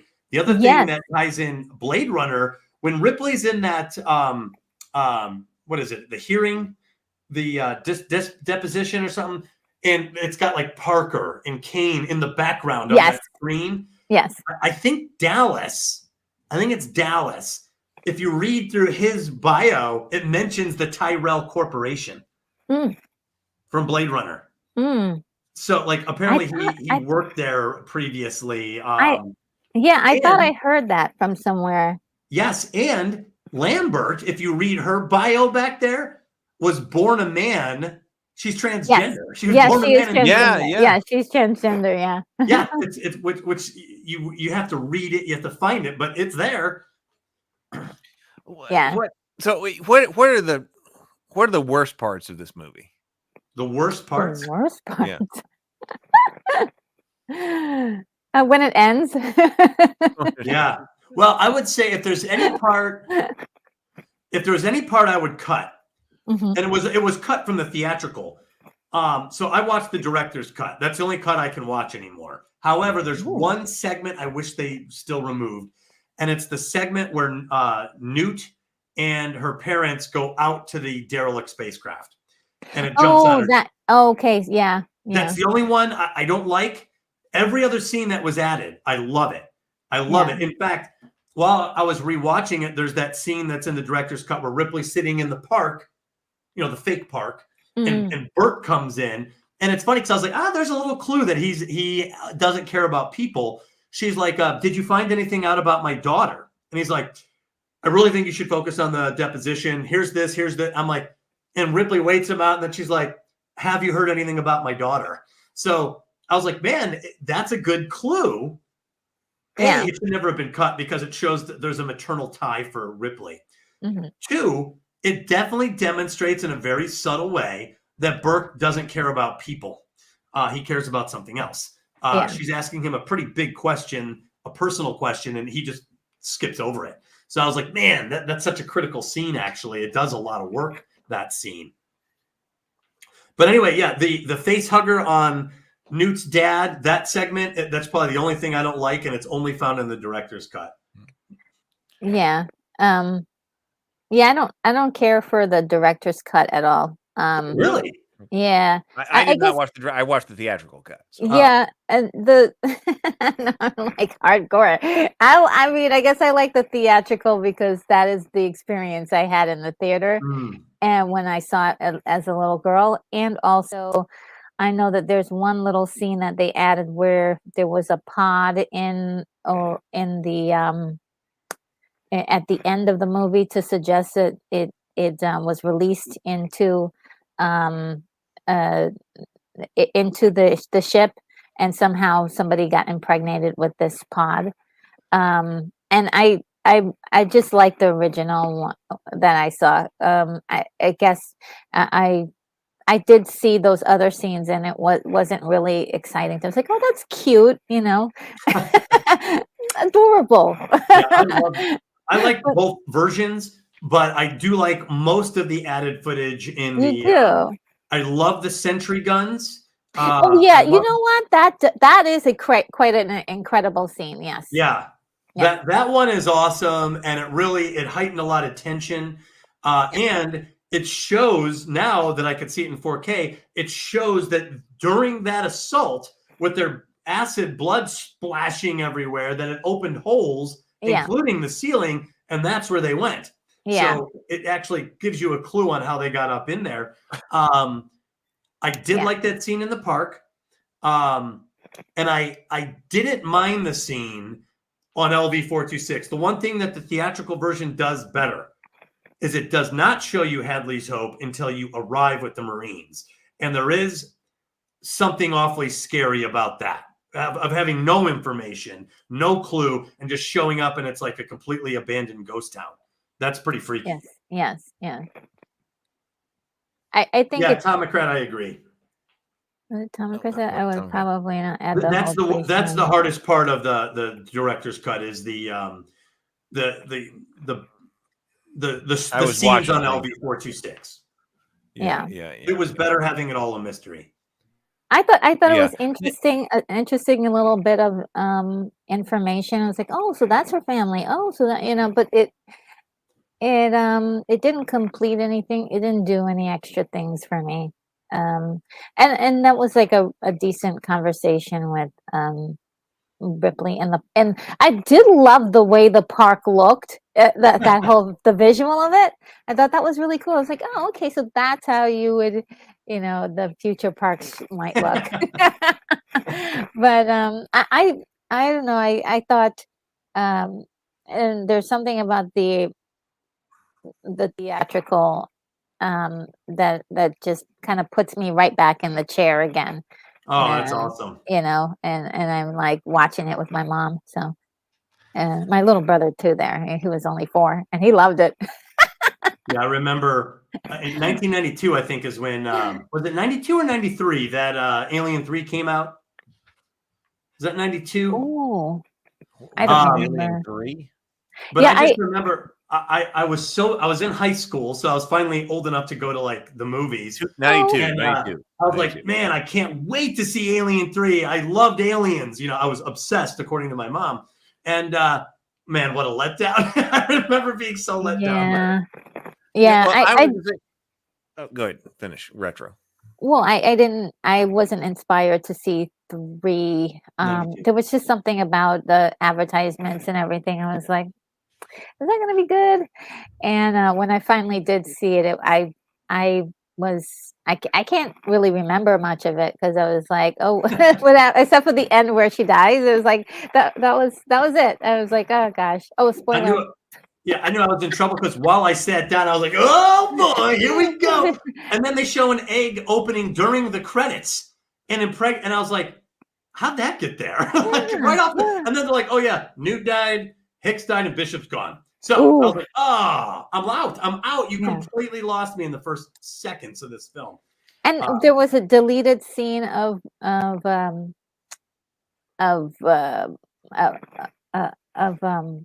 who is it?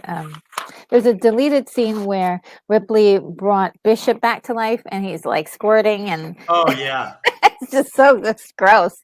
He's like just quivering and everything. But that wasn't in the film, right? It's been so long I haven't seen it. I don't even know. It's been forever. And she's trying to figure out what happened on the ship, and it just was like written poorly. I couldn't understand why was this scene necessary, but it just didn't have any punch. There's something about the way James Cameron writes dialogue and the way he wrote these characters. every little bit of it is just entertaining. These guys are, you know, fully themselves. Like you know these characters. Like even like Yeah. the sergeant is like, I know that guy. You know, he wakes up and he sticks a cigar in his mouth. There's just something very impactful about every word all of the characters say, and what they mean. Just I don't know, great script. Yeah, 100%. I was going to say, so here's my weak moments Oh, boy. as I was watching this. I was saying that Newt is weak. Really? Because I was Oh. going, we have a child. As I was watching it, basically with fresh eyes this time, I was going, here is a classic example where we have a child actress and she isn't capable of acting to the level that the others are. Really? So I thought that Newt was a weak point in this. Oh wow, I totally disagree. And then also Bill Paxton's character is both a high point and a low point to me in this film, because he does have so many like iconic moments, like the game over man. So he is definitely a high point in this film. But then I was also thinking, man, he is also really annoying. You think so? To me, he was both. He was both. He was both the high points, and I think that he was a low point in this. It's interesting. I've heard that from other people, that he was over the top to them. Yeah. Oh, really? I don't. For me, I love it. I mean, I think the thing is that he's. I mean, when you look at a psychological profile, he's a cocky kid that doesn't know a whole lot, but he's just sort of like being annoying and overconfident, and being annoying is that's his thing. That's how he gets you your attention. He doesn't know how to do anything else. And his behavior in this whole thing is like, okay, he at least thinks he knows how to kick butt. But when because of, what he does, he's a Marine, but he's facing something that he's never faced before. It looks like they're going to die, and he's panicking. He's that one person you want to smack. Yeah. Right? Like, you really do want to smack him. He is annoying.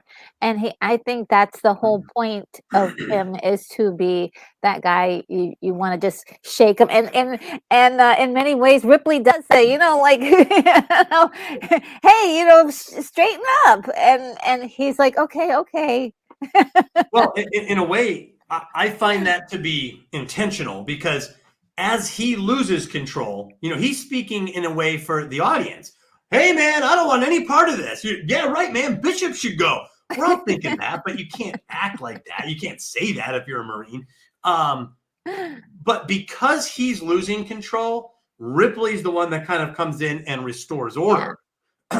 In fact, there's multiple times this happens. After they get their butt kicked in that first one, Apone is gone. Gorman's knocked out. Who's in charge? Burt comes in, is like, I can't authorize that kind of decision. And then it's Ripley who's like, you don't have authority in this chain of command. It's you, Hicks. And Hicks is like, oh, okay. Like he's reluctant. He's like, yep, you're right. I'm in charge. So it's because of Hudson's panicking that allows Ripley to come in and fill that void. She's the one. She's the order. She restores order in this group when order is mixed up. But I didn't have any problem with Hudson. I liked his false bravado. There's something satisfying in a weird way, seeing a character who's like, hey, man, we're awesome. We're going to protect you, Ripley. Hey, yo. And then once he runs into trouble, he's like, get me out of here, man. You're like, this guy loses his cool. That was all fake.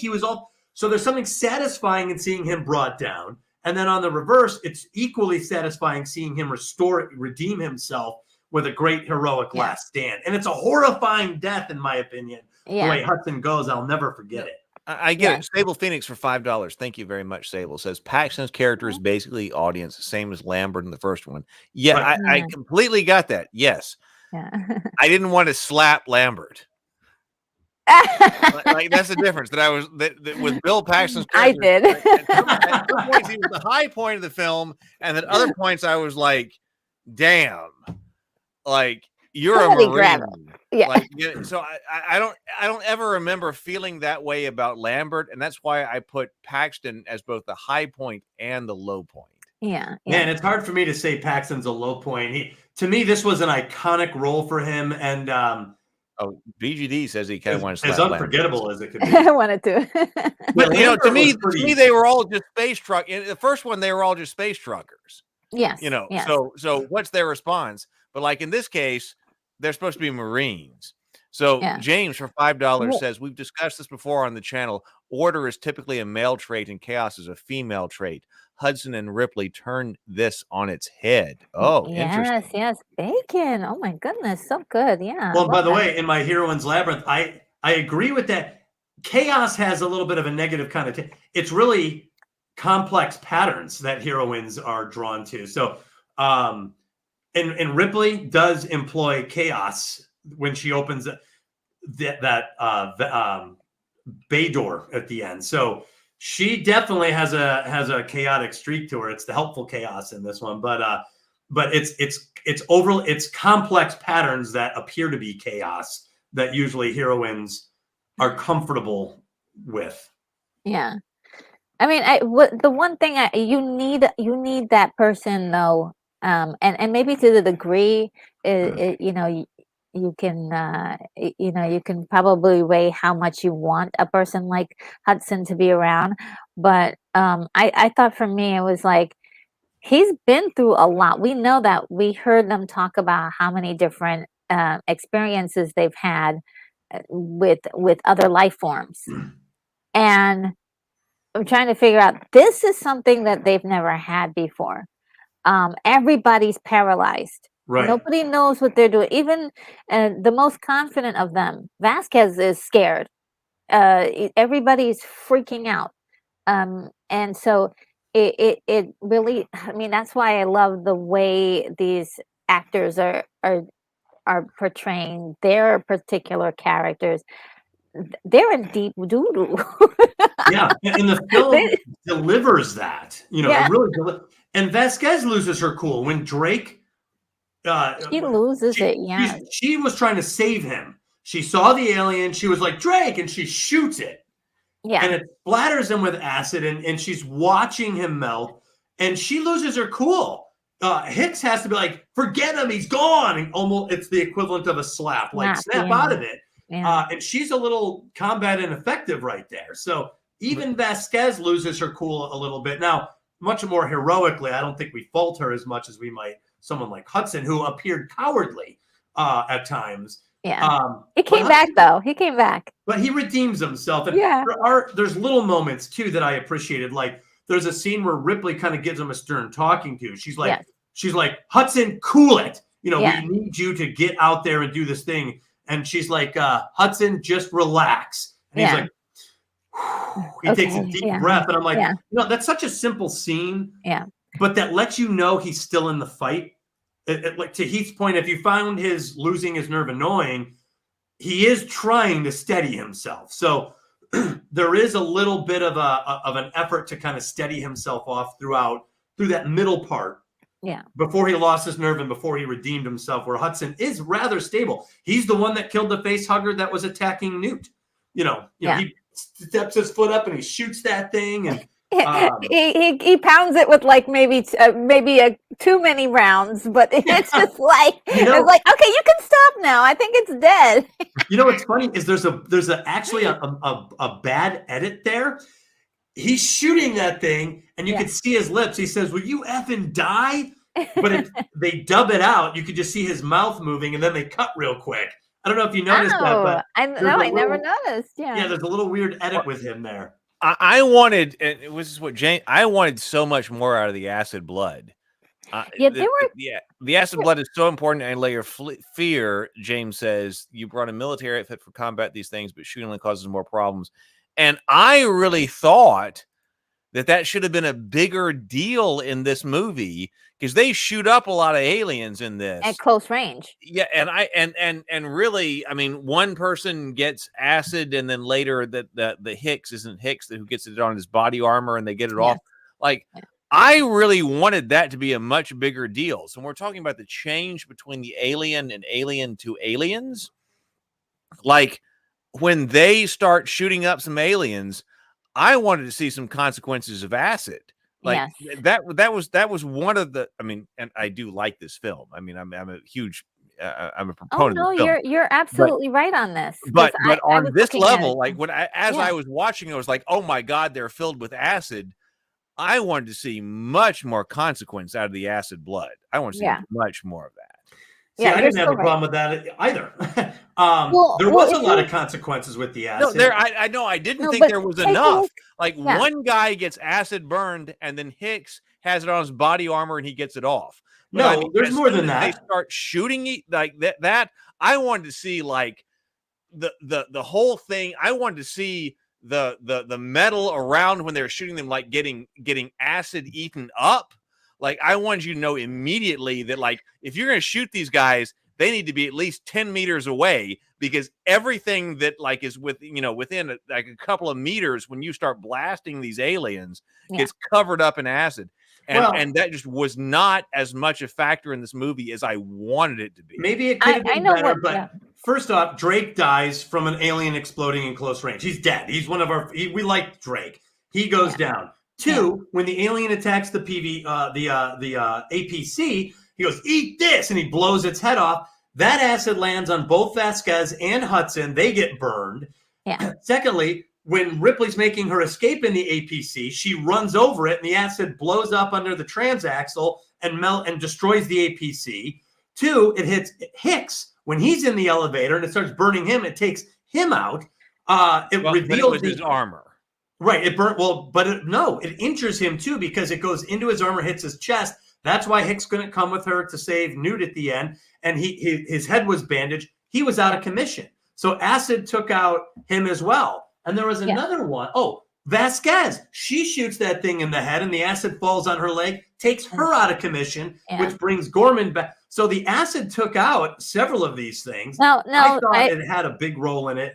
Maybe there could have been more. I think there should have been more, and I agree with both of you.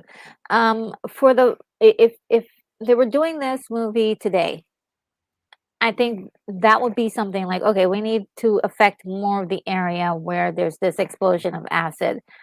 But I think for the time that it was done, and to for what they probably was able to do, because there was problems on set for this movie, and I think maybe it would have been. It's just enough to convey the idea to the audience that we got to be careful of these aliens and their acid blood. There is some consequences, but imagine like when something is being destroyed and blood splatters everywhere, all that gets affected, and so. Like even if I cut my finger, there's going to be a lot of blood everywhere. And so what is the result of that? If it's acid, it's going to melt everything. It's going to go down several, go to the core of the planet. Even it's going to really do some damage. And so I think if they were thinking about this today, they would do it. But I think for 1986, just to get the idea across to the audience, it's just enough, it's just enough. Well, you're probably right. You're from the 90s, but it was such a major factor in the first movie. That's why they were also on a ship in which the hull could not be breached, and that problem was largely absent when they're on the colony on LV-426. So if it burns through the wall, you're going to hear the whistling of the wind outside. But I still would have shown it. I would have shown that, so that when when it's next to you, when you blow it away, and then like Hicks has got his armor, that it's a thing. Well, I thought he did enough to convey the danger. A lot of the Marines went down because of it. My thing too is, what type of a movie are you going to tell? If acid becomes such a problem, then you can't. Your war movie is out the window. Well, and you're not shooting these things. So, well, I know, are but I thought that it was weird that they go in and they're like, you cannot use your weapons. And for some reason, now here's another cliche that they use in this movie that I'm not sure how cliche it was, but the inept lieutenant. At the time, we have a cliche of the inept lieutenant. right. And so we have the inept lieutenant here, and Ripley says, here's why you can't shoot your caseless 10mm ammunition. Explosive tip case. Explosive tipped caseless 10mm ammunition within this particular environment. And then that lieutenant tells them to collect, but he never explains to them why that is. Yeah. Like this is just ridiculous. Like, and I was thinking about like different people, like, what's the difference between the military in the movie and the military in person? And I think this is a perfect example, because the military in the movie, this guy says, hand over your rifle cartridges, and everybody does it. Like, that doesn't sound like a good idea, sir. Like, we're in a dangerous situation. Like, that lieutenant should have explained why you cannot be shooting that to his, because like I feel like in a realistic situation, like, hey, by the way, stop, disarm yourself. the soldier goes, sir, that doesn't sound like a good idea at this moment. Like, well, he could have done. And the lieutenant would have said, well, here's the situation. You cannot disrupt the nuclear reactor that you're standing over. Oh, okay. Well, then that would make sense. So that scene, I don't think was handled very well. But it was a little clunky. That was clunky, right? And it had to do with trying to convey, I think, an inept lieutenant, which has become a cliche since then. But that he should have communicated that information, and then it should have been more reliant on the flamethrowers. You've got to use your flamethrowers, right? And then that would have dealt with some of the acid situation, like because we're not going to be splattering aliens with actual physical bullets, because we can't risk hitting the nuclear reactor, and then somebody does anyway or whatever. Yeah, so, I think it would have been handled tactically, where I think hey, we can't have live rounds in a nuclear reactor. I want what I would like to have heard is, I want 2 guys on incinerators up front and 2 in the back. Handguns are okay. Come up with a tactical plan. Be like, I want Vasquez and Drake. I don't want them on point. Put them in the middle. Put them somewhere else. Have them on motion trackers, and then show Vasquez kind of be like, we're going to be on point anyway, Drake. Because I even didn't understand. I love that. Hicks or something who has the shotgun, and like, this is like, okay, so why is the shotgun okay? Like, that needed to be explained. No, he could have said handguns and shotguns are okay. We cannot have explosive, like explosive ammunition. You cannot shoot. Right. Get your flamers and non-explosive ammunition or something. Right? Yeah.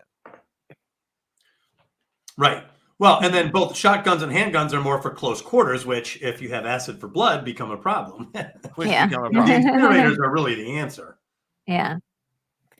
Anyway, the weakest filming segment for me was when they were zooming in on Apone and he was trying to get instructions. It seemed like the sound dropped and the alien action dropped for a second while Apone was just kind of walking around. That was the only segment I thought the foot on my neck was taken off a little bit. I was like, okay, this is. But even something like with that, I think I would come up with a reason for if I were shooting it today, is like the helicopter.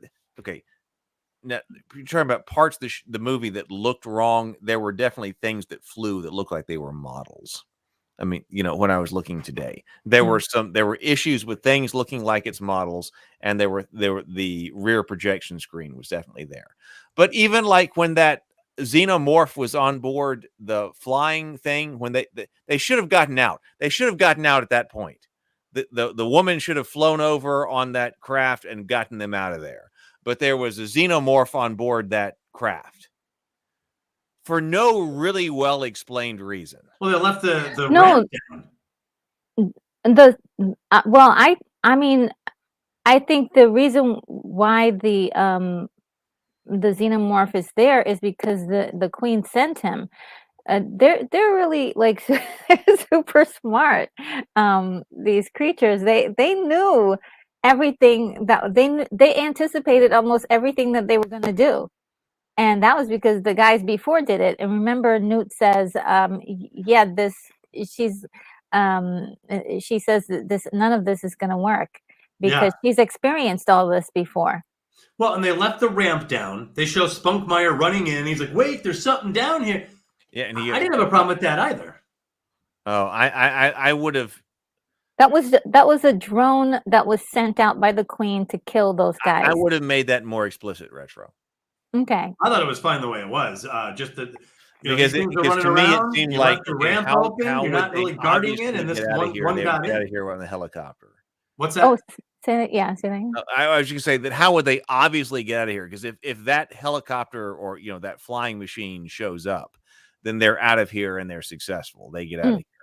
So how can they not do that if an alien kills them? Okay, well, so I that's think what they thought happened. they were parked far enough away that it was safe. Yeah, I would have put something else in there. I would have put something else in there in the movie to explain why those people in the helicopter died. Now maybe you guys have it, but I would have said that, like, okay, we need to understand why those guys died, and then I also would have had to have a greater reason why Ripley thinks that Newt is alive. She says they cocoon you. They don't kill you. They cocoon you. She says it.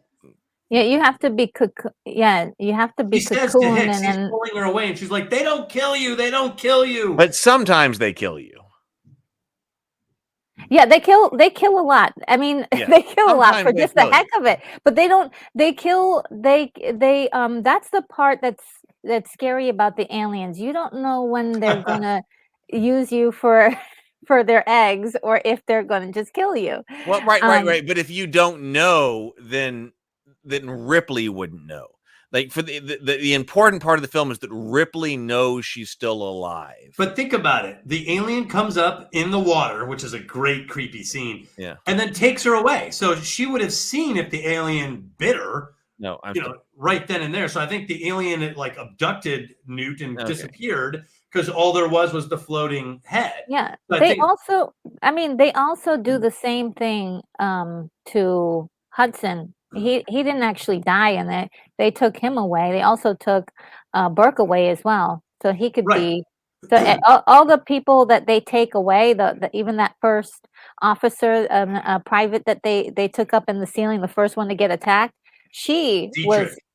Dietrich. She was taken away. And they devote some dialogue to it. Hudson, while they're regrouping inside the APC, goes, their signs are, he's like, look, the Sergeant Dietrich aren't dead, man. Yes. He goes, their signs are real low, but they ain't dead. And then Vasquez's like, I'm not going back in there. And then Ripley's like, you can't help them. Right now they're being cocooned just like the others. And that's when everyone falls silent and looks at Ripley. And that's really an emergence moment for her as an authority now. She's the wise old man in the group. She knows what's going on. And everyone starts to defer to her in the story. As an authority, as someone to let's listen to her. I love that. Her experience. She's the one that corrects who's in charge. She's like, I think Corporal Hicks is in charge.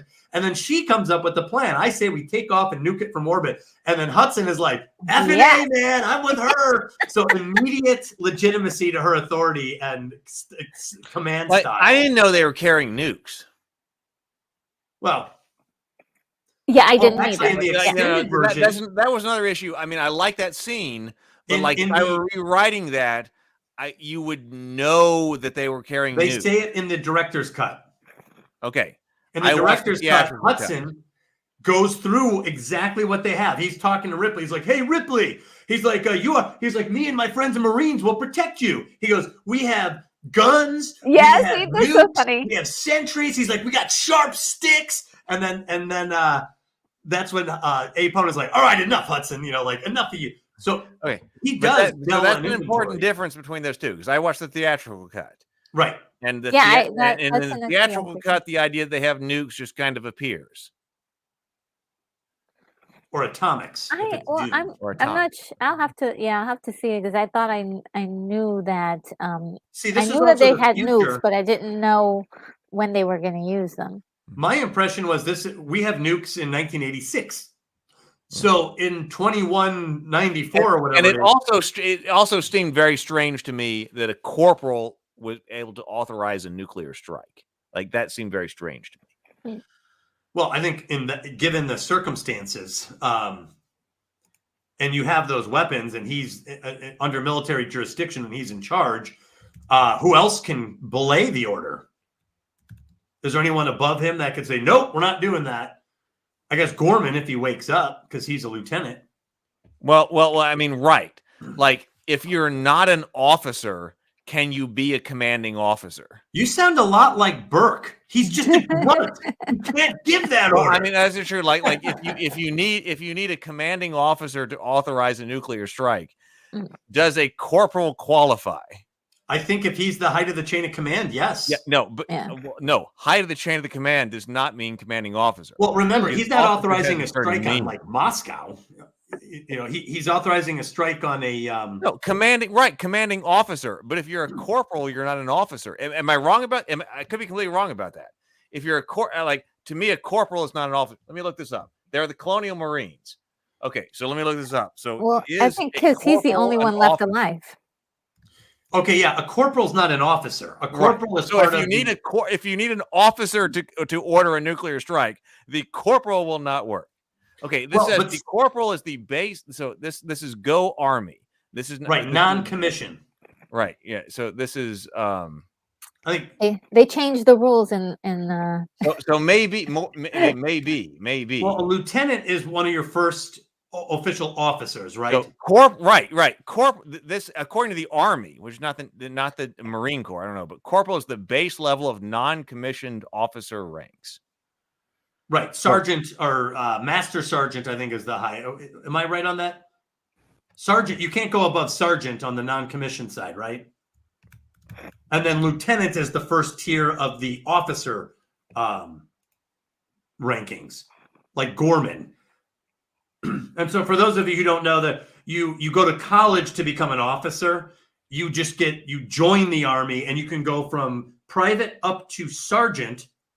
You know, there's private, corporal, and then if you come out of college, you start at lieutenant and you can work all the way up to general. So you won't be enlisted and then make it to general or lieutenant, or usually, as far as I know, that doesn't really happen. All right. Well, you can get well above sergeant you can. James is saying you can go above sergeant.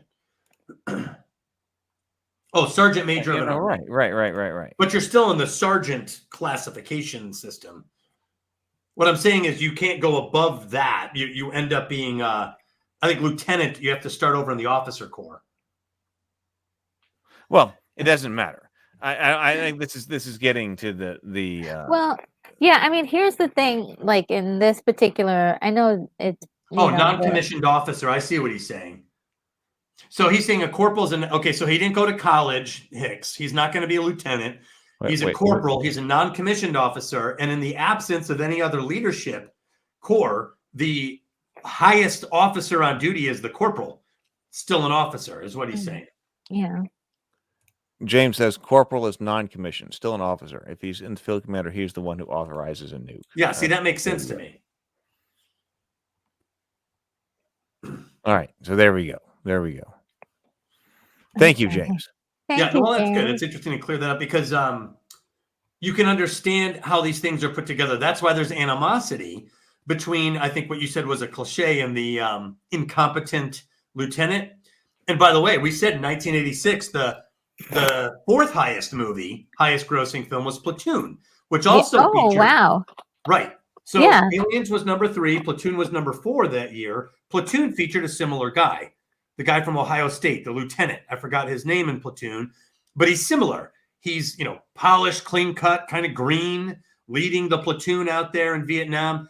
Very similar to Lieutenant Gorman. And these Colonial Marines were based on the Vietnam experience. No, I know. I just want to say no. I know that, James. James says you can get well above sergeant as NCO. No, I know that. That's absolutely No, true. he was Sergeant responding Major to of me. the Army is an NPC. No, I absolutely know that. I'm just talking about. I was just questioning if you're trying to authorize a nuclear strike. Well, he wouldn't be able to Who is authorize a nuclear capable of strike doing on that? Earth. Like, He who is couldn't. capable of doing that? Well, because you would have so many other officers around on Earth, plus the president.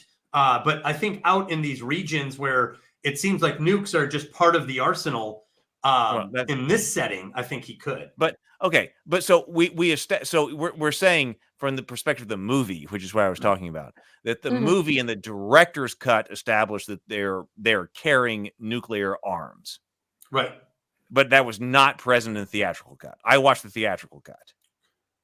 So in the theatrical cut, the first time nuclear arms comes up is when Ripley is saying we should nuke them from orbit, and this corporal can authorize it.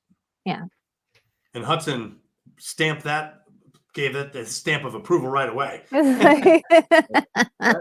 That's what I was. See, it didn't bother me because it seemed to me that nukes might be part of an arsenal like this that far into the future. Like, it didn't seem weird to me that they would have nukes available in a intergalactic 200 years in the future society, that this might be a tool in their, or this might be a weapon in their arsenal. Yeah.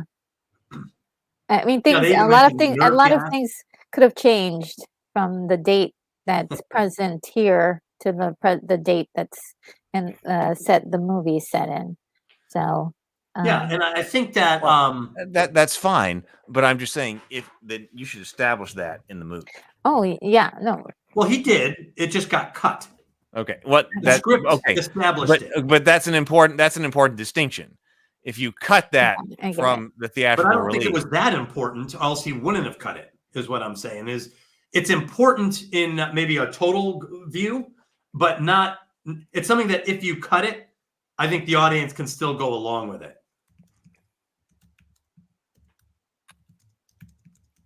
That's all I'm saying.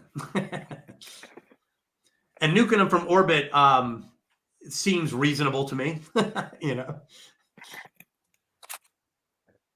we got to be sure.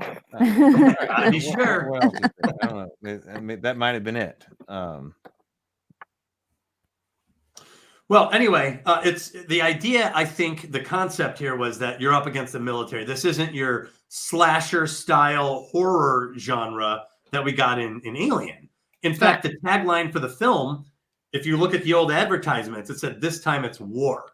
So he was clearly trying to add that Vietnam style war-fighting dimension in the future against the xenomorphs. And I mean, that was his premise for the show. And I thought it was an awesome premise. Yeah, I mean, if you watching the first one, you're kind of thinking to yourself, like, these guys were basically picked off one by one by a drone, and it was pretty awful.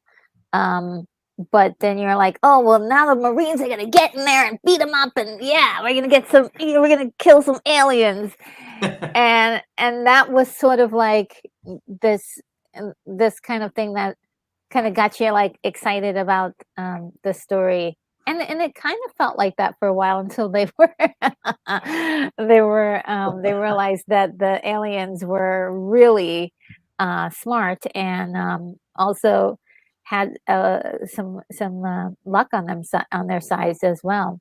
So well, and that was a theme or concept in Starship Troopers. They had something very similar.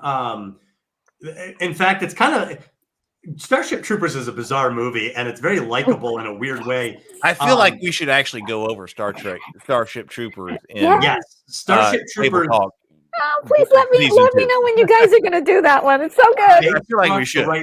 They struck the right balance of comedy and seriousness in that, and that is really hard to do. But yeah, in Starship Troopers, they have that great scene, and I've read the book, but the movie does a good job. They have that scene where they're all coming in and they're all overconfident, and they're, the fleet has arrived on the planet, and then you start to see in the background these like comet-like things, and you're like, oh, what's that? And like, oh, don't worry, just atmospheric discharge. It's routine. Yeah, we were told this would happen. Carry on. And then all of a sudden you see explosions and like ships are like colliding into each other. So it's a very similar trope from Starship Troopers, which, like you said, was used as some study work for this film for Aliens. The idea of the overconfident military going up against a low-tech but determined enemy, which also is Vietnam.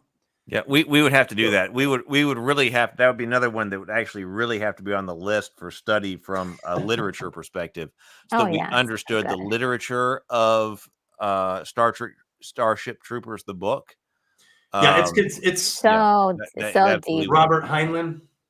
Yeah, there's so many layers in that, and you could totally see this group of Marines in that movie easily, or these guys kind of meeting up to on different worlds. It's very, very similar flavor. Well, right, it's very easy to see the spoof of, because in some ways I would say this group of Marines is a parody. It is. Yes. This group of in Aliens, Marines is a parody. It is. Yeah. You got it. If I were trying to make it more serious, a representation of that, there are things you would change about this representation in Aliens. Yeah, absolutely. Like if this was supposed to be more of a realistic kind of a movie, you probably dial back some of the characters a little bit, make them feel a little less intense. But it was about, there's quips in this, there's one-liners, there's all this kind of entertaining zazzy stuff in here that's going to really charge up the audience and get them like laughing or smiling or something. But it doesn't feel like it is a piece of entertainment that I adore. That's part of the reason why I like it. I like it for Hicks going, game over, dude. Somebody get me out of this place. Well, and keep in mind, these are colonial Marines. I got the sense that these were this was a military branch on the fringe of civilization in the deep space. So, they're not going to have the same organizational level. Cameron had them personalize their suits. And by the way, Heath, I noticed that you and Frost might have a relationship. I noticed he has your name on his armor. It has Heath with a heart. Did you notice that? I did not. It says Heath with a heart and an arrow through it. I did not notice that. I was like, Heath, what's going on here with you and Frost? But anyway, they were encouraged to personalize their uniforms and everything. Yes. So, right. I got the sense that this was Cameron had them do that. Yeah, exactly. Yeah, that's right. But I got the sense that this wasn't maybe the the Desert Storm level, serious, structured, high control with Washington hovering above everything. I got a sense that it was a little bit looser. Yeah, there was one guy, the sergeant. He was an actual Vietnam vet. Yeah. And so he did lend some of his training to the actors.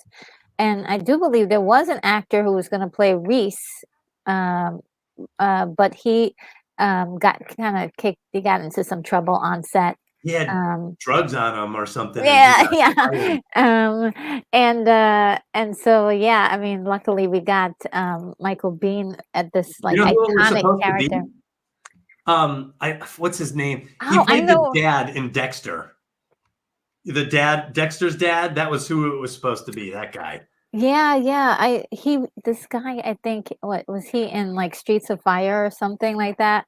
I think so. He's I like his he's in he plays a bad guy a lot, or somebody who's a troubled individual. But I think that I love this team. Yeah. As soon as they were introduced, you get the rundown of every person, and every single one has a special style. So I like Dietrich. She's so Cool. Is that? I think no. She's not. It's not Dietrich. It's the one that's the pilot. She's so Pharaoh. cool. Which Pharaoh. one? Pharaoh. Pharaoh? Is that who it is? Yeah, she's like, we're in the pike. 5. Yeah. She's like feeling that moment. I'm like, oh yeah, cool. And yes, Dietrich, I do. She's the other, female. You know, and it's. I think they're all really cool. And you, it's kind of sad when they all get into trouble right away. Yeah. I feel so bad for them because they're they weren't prepared really for this. This is out of their league. Totally. And they're in real trouble. And they're in real trouble. These creatures are not for messing with. Yeah. Well, and like I said, I think that Cameron was wise to give us enough time with these guys. Like, for example, Prometheus. Yes. I watched Prometheus, and they had all these characters, that I didn't get enough time. I didn't mind Elizabeth Shaw, but man, every other character seemed just generic and throwaway. Cameron manages to avoid all that. He gives you some time with them. Like even, I guess he didn't like the corn, or she didn't like the cornbread either. Everyone's got a line. Everyone makes you laugh. You meet the Apone, but he slept with a cigar. This guy. Yes. This guy's crazy. And he goes in his traditional rant about how another glorious day in the Corps. He's ready to go. We're not getting paid by the hour, people. Yeah, it's like a day on a farm. He's great. Like immediately, you've got like drill sergeant right there, and then you've got Hudson, who's like, "Oh man, the floor is cold." What do you want? Put your slippers for you. So there's a lot of like chemistry with these guys. They all have a lot of personality. The banter with Vasquez. Hey Vasquez, have you ever been mistaken for a man? And she's like, no. You? I love and then that. Drake, I love and then, Drake he endorses her on that, and she cracks him one. Like, there's a ton of personality. Yeah. In very small scenes.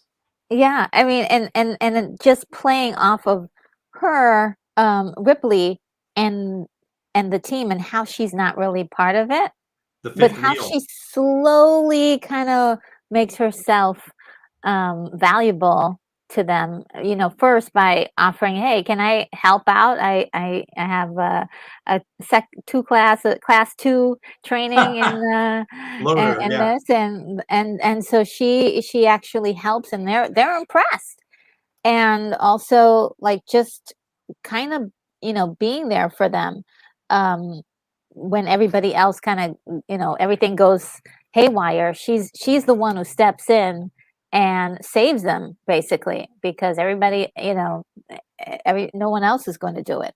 Yeah, I have studied Ripley to specifically identify how she becomes the leader of this hardened military group, and because she's not taken seriously, and the director establishes that very hard, where he's like, Ripley, she's like, and she tries to explain, and Vasquez is the one who is like, just tell me one thing, man. Yeah. Where they are. But they're not taking Ripley seriously. Yeah. And Ripley attempts to establish a little bit of credibility here. She's like, I hope you're right. So she's like, yeah, it's a lot of fun. You're all laughing. I hope you're right. And they just kind of look at her back. And then Gorman's like, yeah, okay, right. So if you want to read the report, it's there. So she doesn't establish herself in this scene. She doesn't really, her first establishment is that scene we were talking about earlier where she goes, you can't help them. When Hudson realizes that some of the Marines aren't dead, that their vital signs are low, but they're still alive. That was her first emergence moment. And every scene after, Ripley is establishing genuine authority. I think she definitely gets that respect after she bails. She slides in there and grabs them and actually physically rescues them. She's no longer just along for the ride. She's part of the team. And in fact, while I was watching with my son, it was very fun to explain parts of what was happening. So he was watching. I'm like, Gorman, I go, do you see what's happening? I go, the Marines are being attacked. I'm like, their lieutenant is scared. He doesn't know what to do. Yes. And while I'm telling him this, the screen, Gorman's like fall back, Hicks. I told him to fall back. And I'm like, I go, watch Ripley. She is ready to act. She understands that the Marines are going to all die unless action is taken. Yeah. Gorman's not there. Gorman is not there. And what's interesting is, so she asserts herself in this moment. And it's great, too, because Gorman even rises to the occasion. He's been completely inept. And he's like, Ripley, what the hell are you doing? So he actually gets roused to go stop her. And Burke, and this is what gives Burke a little bit of social credibility and why we hide him as the masked Minotaur. Yes, I remember this. Yes, it is Burke who pushes Gorman away. He goes, you had your chance, Gorman, and shoves him away. Yeah. Which Burke, okay, he can't be a bad guy. He's a good guy. Yeah. And Ripley goes in, and it's really fun to watch because she's not effing around. She goes right in there, and the music is great. You've got snare drums going. Yeah. You've got all sorts of stuff. The Marines are in full retreat. She bursts through a wall, and the Marines fall back to her position immediately. And it's such a great moment. And like I said, even as a kid, we still have an hour and a half left in this movie. I know, right? This was so intense, and it wasn't even, we haven't even gotten anywhere yet. Yeah, and just getting into the vehicle and escaping that is another adventure, another layer of danger, if you will. Yes. And it's just like this is how you build it, and you keep ramping it up, and and there's a few scenes through there that really work. And so I try to write down that is why this sells it. There's a couple scenes where you see a lot of film work on the grainy, 1980s camera, basically from Gorman. And there's the scene where you see Hudson run in at Hicks. He's like, Sarge is gone, man, get out of here. And then you see Hicks waving him off, and he's like, look out. I was like, man, those are the two shots that really kind of sell it, because they're almost interacting on screen with each other, and they're panicked. It's not good. And then while they're falling back, there's one great scene of Vasquez and Drake side by side, kind of simultaneously playing down these aliens. And I'm like, there's your Vasquez Drake scene. Yeah. We sensed that these two were badasses. They acted like they were badasses. And here they are coordinating a good retreat like badasses. So there's a lot to like about that whole sequence of film work. Oh yeah, it's so good and so good. And just that, seeing the setup for and the transformation from her just being, that lady. The fifth wheel. That she literally said, I feel like a fifth wheel. To being sort of the leader, and also the mom of everything. Because she kind of moms it a lot, she, putting everybody, making sure everybody's okay. She kicks into gear, she kicks into gear. A lot like how she kind of did in the last movie. She hasn't changed who she was, essentially the character, which I also love. Sometimes when doing part two, they change the characters a little bit, or either they make them do the same things. Here we have this her in the same in a different situation that's similar, but she is also showing us that she's the same person essentially, but also dealing with things in a brand new way, and that's that was important, because then you're like, wow, Ripley's really, just by the end you really feel she's an action hero. Totally. Because I was like, wow, she's really, doing, Die Hard in space, basically. Where she's like, she's like, I think, as I was reading critique of this, is why does she have to be a mother? Why does she have? Well, that's a modern feminist take. Right. The modern feminist take is that this is imposing motherhood upon her, and something that motherhood is something that a heroine is supposed to have.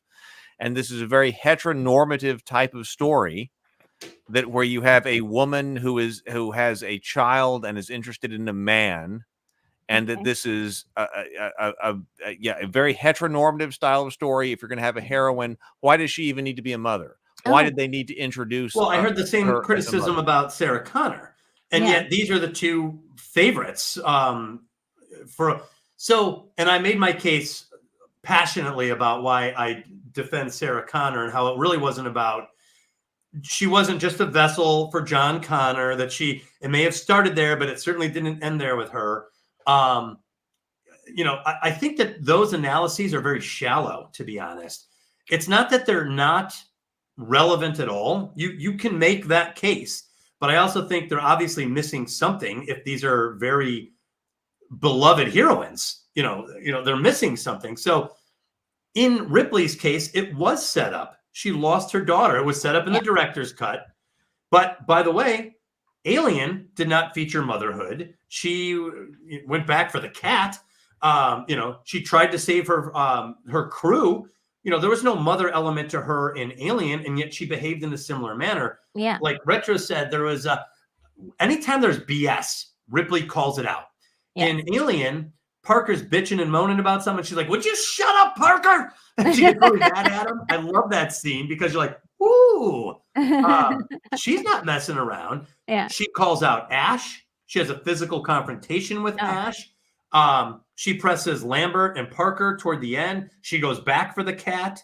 So a lot of the same behaviors without the motherhood element are present in Alien. But when you introduce the motherhood angle, and I'm sorry, but it works in this film at a very high level. And okay, you can say that maybe she's not a mother, but some of the most iconic people that really, really stand out to it, just in general are moms, and even dads or grandpas or those kinds of archetypes. So why not? It doesn't matter if she is or not. But of course, at the end of the movie, Newt calls her mommy. Yeah, that was the full circle comment. Yeah.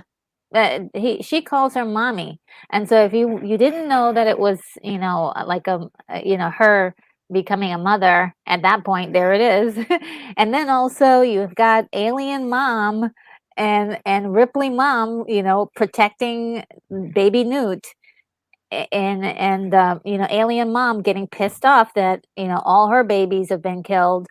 We got moms against mom, where the titans are fighting. Well, right, but okay. But Sable Phoenix says she has, capital HAS. She has to be a mother because the central conflict of the film is two mothers in conflict over their children. Right, that is framed in this film, and they're even showing motherhood from the Queen aliens. But it absolutely did not have to be. You and I started this conversation, Doug, with a million different ways that this movie could have gone. This movie didn't even have to have Ripley in it. This movie could have been a rerun of Aliens 1. But more important, rather than analyze what it could have been on a successful movie like this, especially one that's a lot of people's, it's a top 10 movie for a lot of people.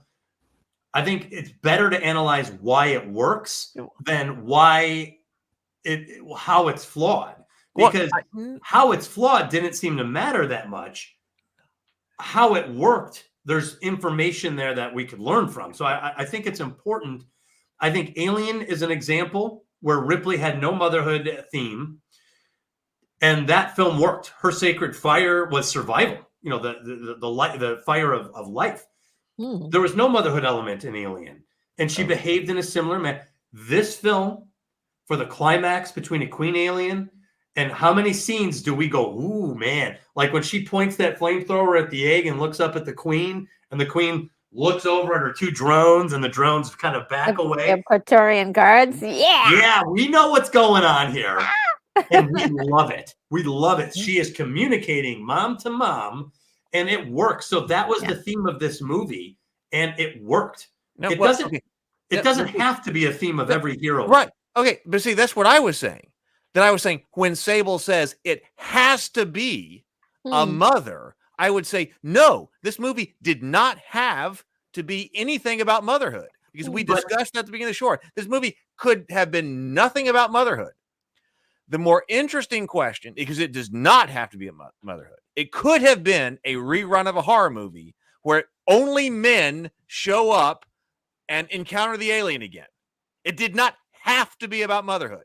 No. What Sable is trying to say is this film, as written, let's say Cameron's doing this film with the Queen Alien and all this. We take all the motherhood out. We take Newt out.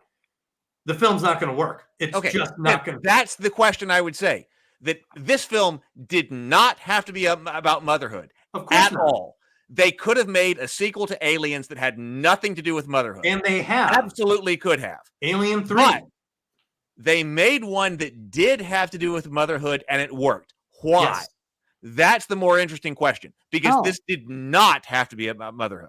Well, I think it worked because you gave Ripley a different motivation, one that we bought into. In the theatrical cut, we bought into her passion for defending Newt. And in the director's cut, where we see that she had a daughter, and the daughter died. She grew old and died while Ripley was floating in space, and this kills Ripley. This mortifies her, and she has a very emotional scene. I really wish that scene stayed in the theatrical cut. Anyway, she has an emotional scene, and secondly, Newt represents structurally a fragile power. Yeah. So even without motherhood, the fragile power. Okay, the fragile power serves. It could be a man. It could be anything of fragile power. In Lord of the Rings, Mary is the fragile power for Lady Éowyn. So I was looking for Newt to be part of the fragile power, and I was looking for her to fulfill that role, and I never saw it. Did she fulfill the role as the fragile power? Absolutely, she fulfilled the role. She's the motivation, because they don't go back for Sergeant and Dietrich. I mean, they're like, oh yeah, they're like, forget about those two. There's nothing connecting them. Well, that's the sacred fire part of Ripley's motivation. Yeah, Ripley's going back for Newt.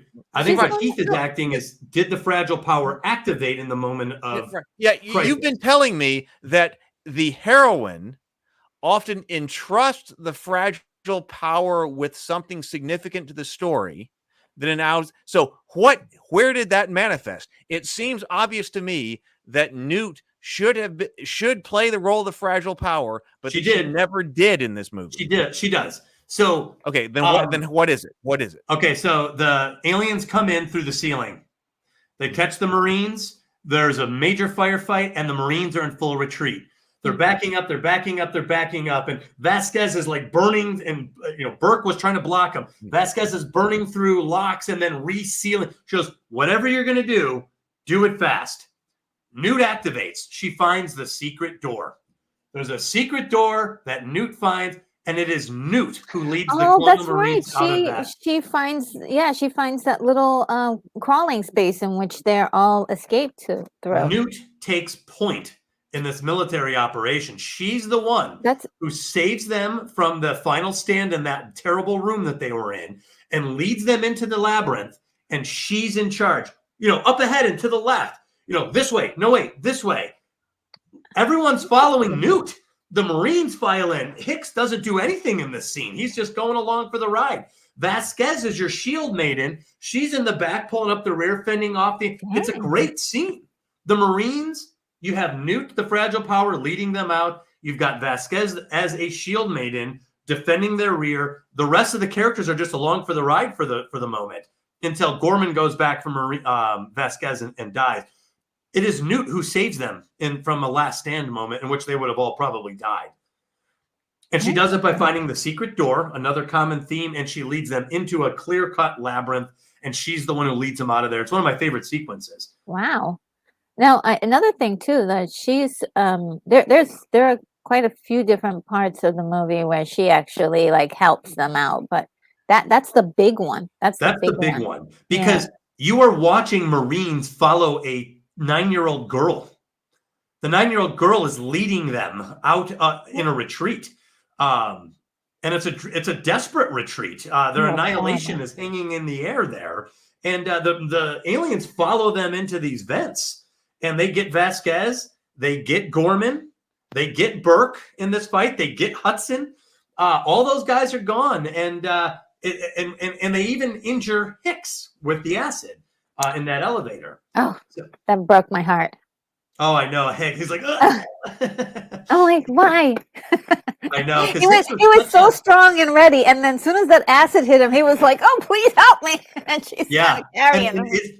to this day, that scene where he's like, get it off. Like, I still feel that sort of like panicked, like, And then when he takes it off, there's like a hole in it. It's like, oh.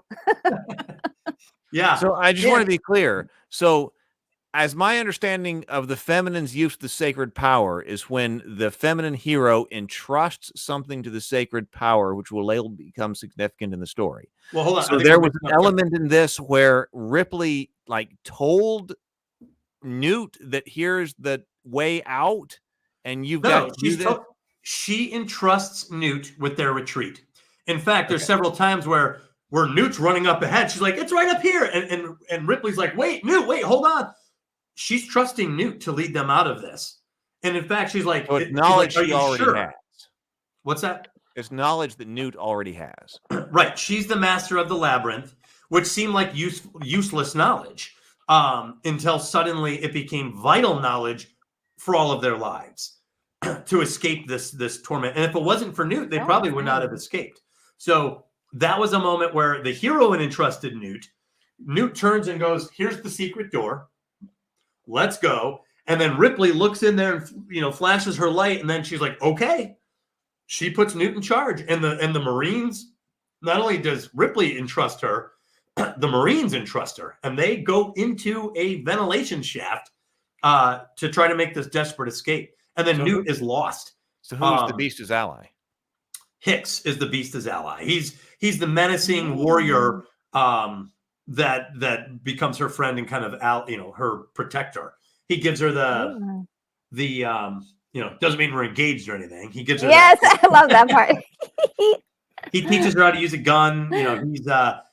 He's definitely her protector in this film. And he goes down. He goes down, and Ripley has to go it alone, and she rises to that occasion. And the sacred fire for Ripley, which is the maternal instinct in this one. It doesn't have to be, but in this film it was, and it was used well. I don't think it's an accident that she has, when she goes after Newt, she's got a flamethrower. She's got an active flame following her the whole way in. Yeah. When she goes in to save Newt. So you don't think that Bishop is Beast? You're getting pushback. You're getting Bishop as Beast's ally. You don't think Bishop is Beast's ally? There's a case there. Yeah, I see Bishop as there's a case there because that's interesting. Because I know. I don't see it as Hicks. I mean, based on what we talked about, when you say Hicks, I would say Bishop. I would not say Hicks. Oh, interesting. Well, there's a case there because usually the masked Minotaur and the Beast's ally are doppelgangers. The android in the first film is the masked Minotaur, Ash. So you would have a doppelganger effect with Bishop in that he becomes her protector in the end. There's a big case for Bishop. That's a good one. I think Bishop seems to be the Beast's ally. Interesting. I like that. I think Hicks feels like it because there's a romantic touch there. But there are some structural elements that would point to Bishop. That's actually brilliant. Yeah, the doppelganger effect is 100%. Where the Minotaur and the Beast are usually mirror images of each other. Terminator 2 is Silence of the Lambs. Those are perfect examples. But in this one, you would have to go to the other film. But the android was the masked Minotaur, the first one, and the android is her protector in the end. And I guess the case would also be made that he's the key protector. As Hicks goes down, it is Bishop who truly saves Ripley in the end. Oh yeah. What about elements of the hero's journey in this? Well, there are elements of the hero's journey. There is a refusal of the call. Yeah, there is a refusal of the call. Yeah. She leaves her native culture to go fight a militant outsider, which is the Queen Alien. Queen Alien is also a villain, and she fits the mold of the hero's journey. She is foreign, insect-like. She's inhuman. And that this villain must be slayed in combat. Those are very hero's journey like tropes. She has a slight mentor figure in Hicks as he teaches her how to use weapons, but that's a very small scene. Not like Obi-Wan Kenobi or Gandalf or anything. So there are elements of the hero's journey here, Except I do think that Aliens is much more of a hero-centric labyrinth model, because the Shield Maiden, one of the best Shield Maiden moments of all time, Ripley goes in to fight the Queen Alien with the loader. The key element for the heroine is that in her Shield Maiden moment, there's usually a second defenseless person a few feet away on the battlefield with her. That's usually missing from a lot of the climactic moments for the hero's journey. It's usually one-on-one combat with the villain, with the distant dragon villain, and there's no second character a few feet away from the hero. Heroines almost always have this second character a few feet away. It's amazing. And Ripley has that in Newt. Newt is a few feet away. In fact, what I love about Aliens is we see Ripley do something that makes sense to us. The Queen Alien is there. She gets her attention, right? And then the Queen Alien looks at Ripley, and Ripley's like, and she runs away. She retreats. She's like, I'm out of here. That breaks the super rational logic of the Shield Maiden. Because for the Shield Maiden, Newt is left undefended.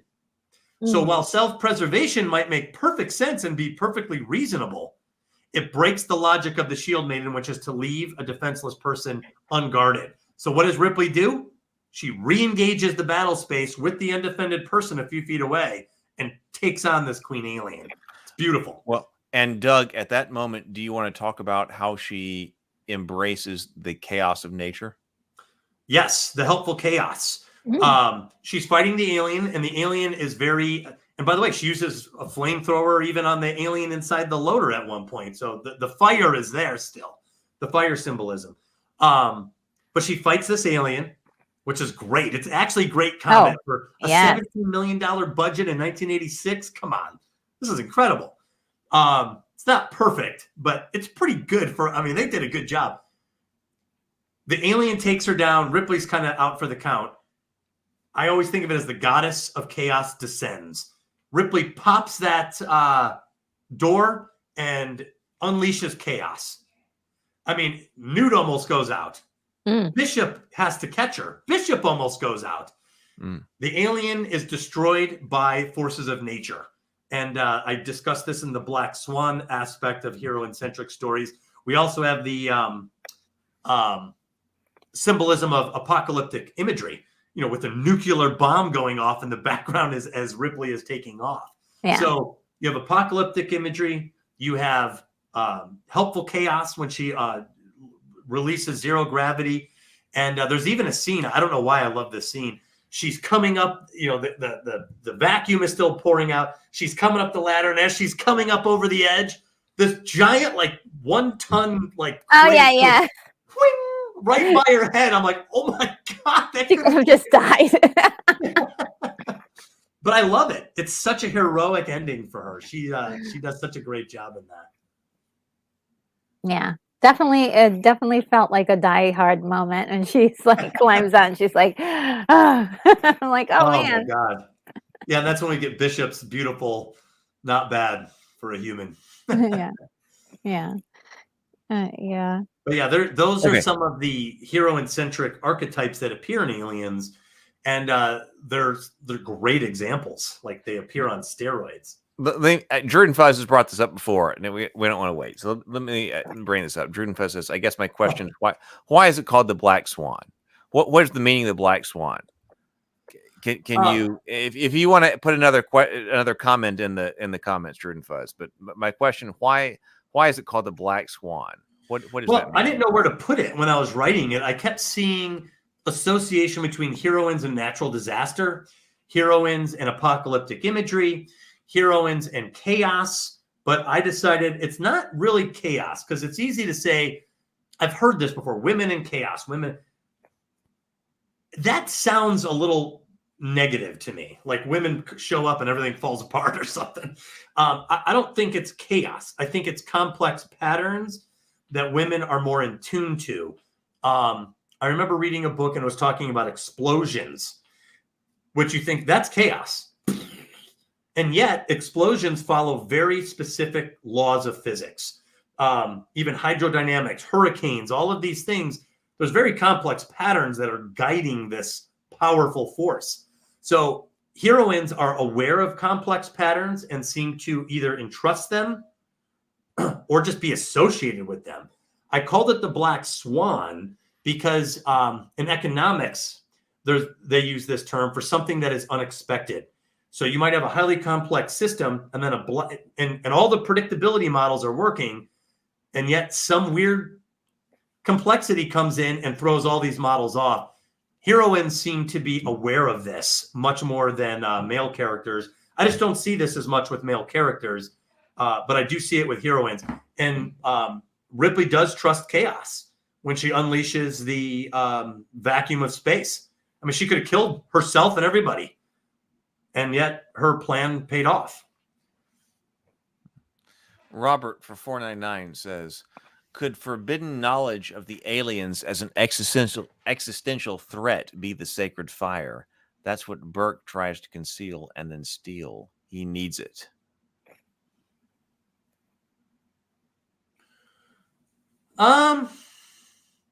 The aliens as an existential threat. It could be. That could be tied to it because that is her that is one of her motivating forces. In this film, more so than the first film, she's trying to warn people about it. That is what Burke is trying to extract. I'd have to think about that. That's a great point. I like that. That may have more to do with the cult of deception, because there are deceptions trying to distort that information, and she seems to be the one who has it. So that may actually play into the cult of deception that heroines also try to break up in a lot of these stories. No, because it was under my assumption or understanding that Burke planned this specifically, chose her to go with them so he could kill her. Like she would die, and his secret would die with or the knowledge of his hand in all of this would die with her. Then that links it to the cult of deception because she has the information to break that system, that deception up. Because there's obviously a cover up with the company. Burke is now involved. So I think that is tied to the cult of deception, which makes her a target in this case. Yeah. I think what Daniel says here is very interesting, which may be something that comes up further as we continue to talk about the Heroine's Labyrinth.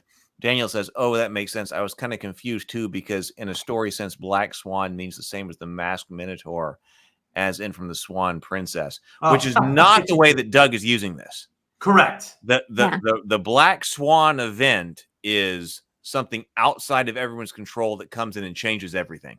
Right. That's awesome, Daniel. I love that connection. That's actually shows a pretty wide range of knowledge. Yeah, I wasn't using it in the Swan Lake terms, where the in fact, I think in the movie Black Swan, the Black Swan is the masked Minotaur, which becomes her at the end, which is awesome. But the masked Minotaur is usually a being who is a villain, who's from the native culture and heroine-centric stories, and has an outward good appearance. We thought Burke was a good guy. He's really but he has this hidden, terrible, tyrannical side. He's willing to kill people to get what he wants. That's a lot of people. A lot of people, yes. 157 colonists, Ripley, and he was going to kill Newt, a kid. I know, yeah. That almost gets lost. But Black Swan, I'm using it as the unforeseen event, usually a force of nature in hero-centric stories. And in my book, I explain in detail why I think that is. The association with heroines and apocalyptic imagery, distress or destabilization of the native culture, or chaotic events that the heroine can either be harmed by or helped by. In so many stories, it's wild. So yeah, it's more of the unexpected event. James for $5. Thank you very much, James. James says chaos resists stagnation. It isn't negative all. It's the cosmic force of change. It can be negative, but so can order, which creates stagnation. Right. I love that. I agree. I mean, yes, I'm that these are two different forces which are in conflict in many different stories. Let's say stagnation and order. I just feel like order sounds good. Chaos resists stagnation. So chaos and stagnation. You're right. These things are in conflict in many stories. Right. Yeah. And chaos can also reset, you know, act like as a reset, like, okay, now we're starting over from scratch. Well, the third act of the Heroine's Labyrinth is called Rearrangement. And it's meant for a disruption on a level. The reason I've been staying away from chaos too much is because I just think there's a negative term. Like if you start saying women equal chaos, I think that just comes out the wrong way. It just sounds like women are bad news. Which but on the other hand, it gets clicks on YouTube. So guys, you got to watch out for me. I'm chaos. No, but it is complex patterns, and also heroines tend to distrust faith in organization. Like the Marines being like, "Oh, I've got this." What does Newt say? Not going to help. Yeah. So heroines regularly distrust that organization will solve the problem. Yeah. And even Ripley is like, yeah, well, we hope, you know, that's, you know, it's going to be that easy. So. Yeah. Well, Retro, what did we not say about this movie that we should have? Oh, boy. What did you have on your list? I just, by the way, have something handy. Oh, yeah. That's awesome. Yes. Okay. So let's see what I've got here. I've got a whole bunch of notes that I'm trying to see if we can discuss them. Oh, one thing I thought was really fascinating were little details about the aliens themselves. Like, for instance, the environment that they create with their secretions. That they've completely rearranged what was, you know, a typical setting for the colonists to look completely alien, you know, with their secretions. And I found out that it's secretions, some of their dead as well, body parts from their dead, and then they also use it as a stealth mechanism, so they can hide within it. No one can know that they're actually there because it's actually part of them, you know, which is really, really cool. I thought that was incredible. And when we go into sort of step into that threshold, you know, between where, you know, the colonists set up and then their little cocoons and stuff, we're kind of like getting the idea we're in their world now, right? And it's just such a moment that kind of blows your mind a little bit. You're like, oh, what is this?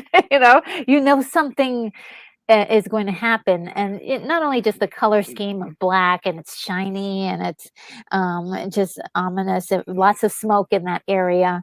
You don't know what's going to happen. It just creates a lot of fear and the unknown of what's going to happen. Love that. The other thing that I was wondering, they say that aliens can actually survive in space. Mm-hmm. So right now we've got 2 aliens in space that they can actually hibernate there for quite a few years. And so I was like, oh wow, I don't know, there's 2 of them out there in the dead of space, and they can got a movie right there, at least 2. Let's write the script, Retro. Very interesting, yeah. So that was something that really crossed my mind. And let's see.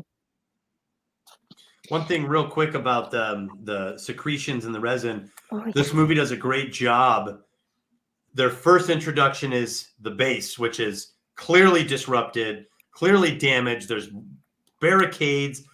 So that's disturbing enough. Yes. And then they change locations, and you suddenly find yourself moving into this hive like you're talking Yeah. about. Yes. So it really sets a totally different tone. We were already freaked out. Yeah. Now we're like, okay, we're on their turf, like you said. Like it does a lot for the sets. Oh yeah, yeah. Just to set the mood of what is yet to come, and there's also been a lot of talk about the scene in which Ripley has sort of started the negotiations with the queen, as far as like, okay, I'm gonna, if you send your guards, your Praetorian guards away, I can leave, right? And she's backing up and she's backing up and leaving, and then one of the face hugger eggs open up. Right. And then Ripley is like, she tilts her head, and then she like scorches the place. And so there's a bit of I wouldn't say controversy, but conversation that of the reason why Ripley decides at that moment to torch the place. And what I was getting from that moment was that Ripley had made this agreement and felt like once that egg opened, the agreement was broken, like a broken trust or broken agreement. And so Broken she truth. like broken truth, and she's just like, no, just get, she goes to town on it. And so some other people believe that the reason why she does it is just because she's afraid and or she just wants to get rid of them. She's been through a lot. It's like trauma based, which is I think I rather like the first explanation, that it's about that broken truth, that she's like, they're not going to make it out alive, really. If that thing comes out of the egg, it's going to find one of them and take them over. And so yeah, that's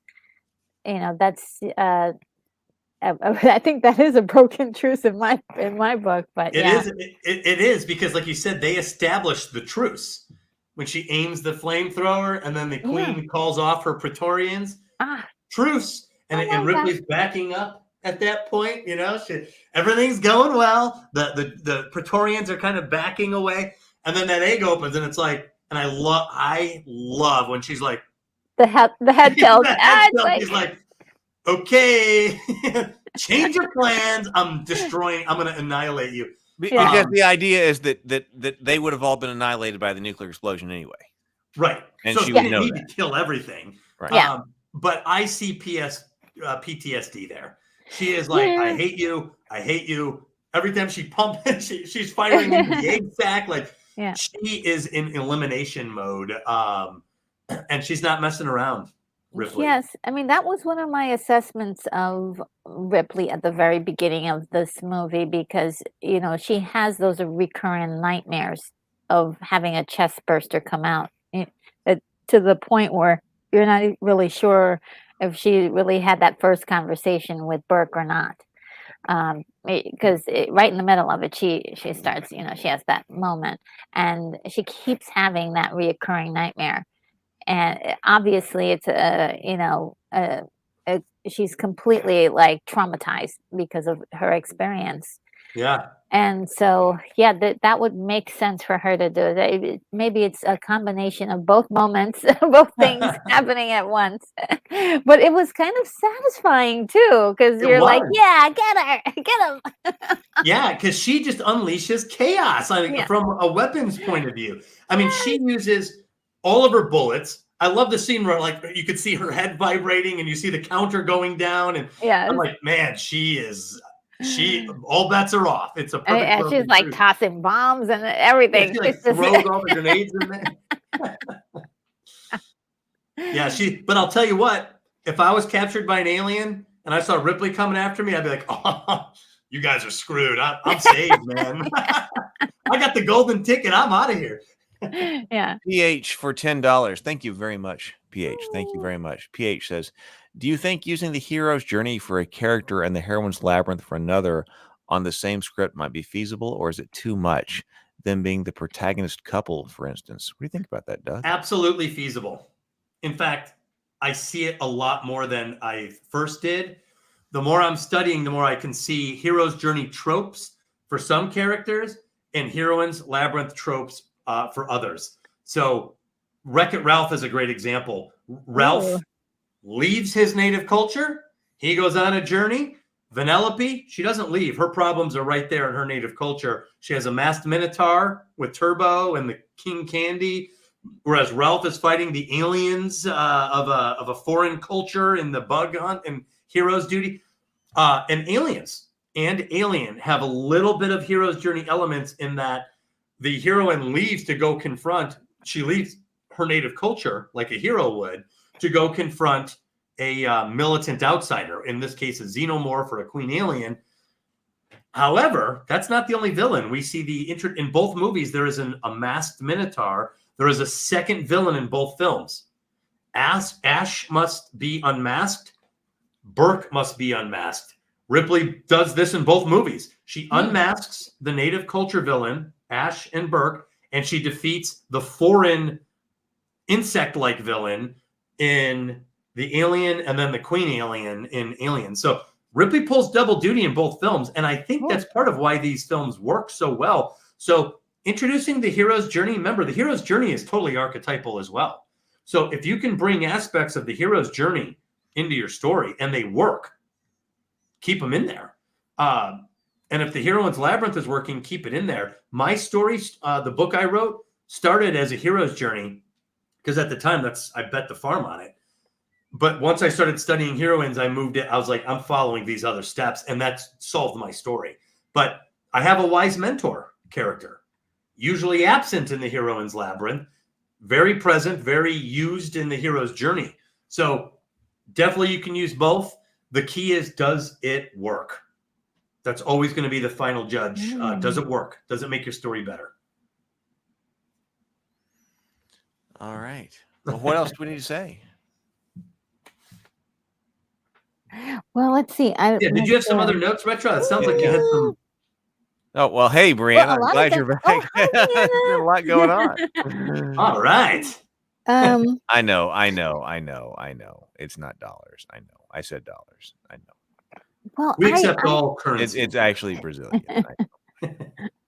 Well, I wanted to definitely. I have a note here about the heartbeat Cameron trope that kind of was instead of like his early films. In Terminator, kind of have that that throbbing sound of the main song or the main theme for Terminator, which kind of sounds like a heartbeat. And then here we have the heartbeat sound of the pulsing whenever the aliens were coming close. They had that machine that told you when they were coming close. Motion tracker. Yeah, the motion tracker, and it just was like boom, boom, and you're like, oh god, it really like made my heart kind of catch up with the pulsation, and so it just seemed to ramp up that tension, just that sound and the way it was used. Sometimes I noticed that they pulled away from anything else but that sound, so it was like silence and that sound, and it really got you. It really made the tension really a high point of the moment. So yeah, that was like a pretty powerful thing this time when kind of observing when I was making the observation. And anything else that I could think of? I thought it was very interesting too that the world. Yes, there it is.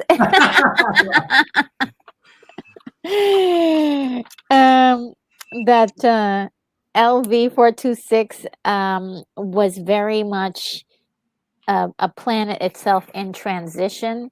They were terraforming it, and it was always like storming outside.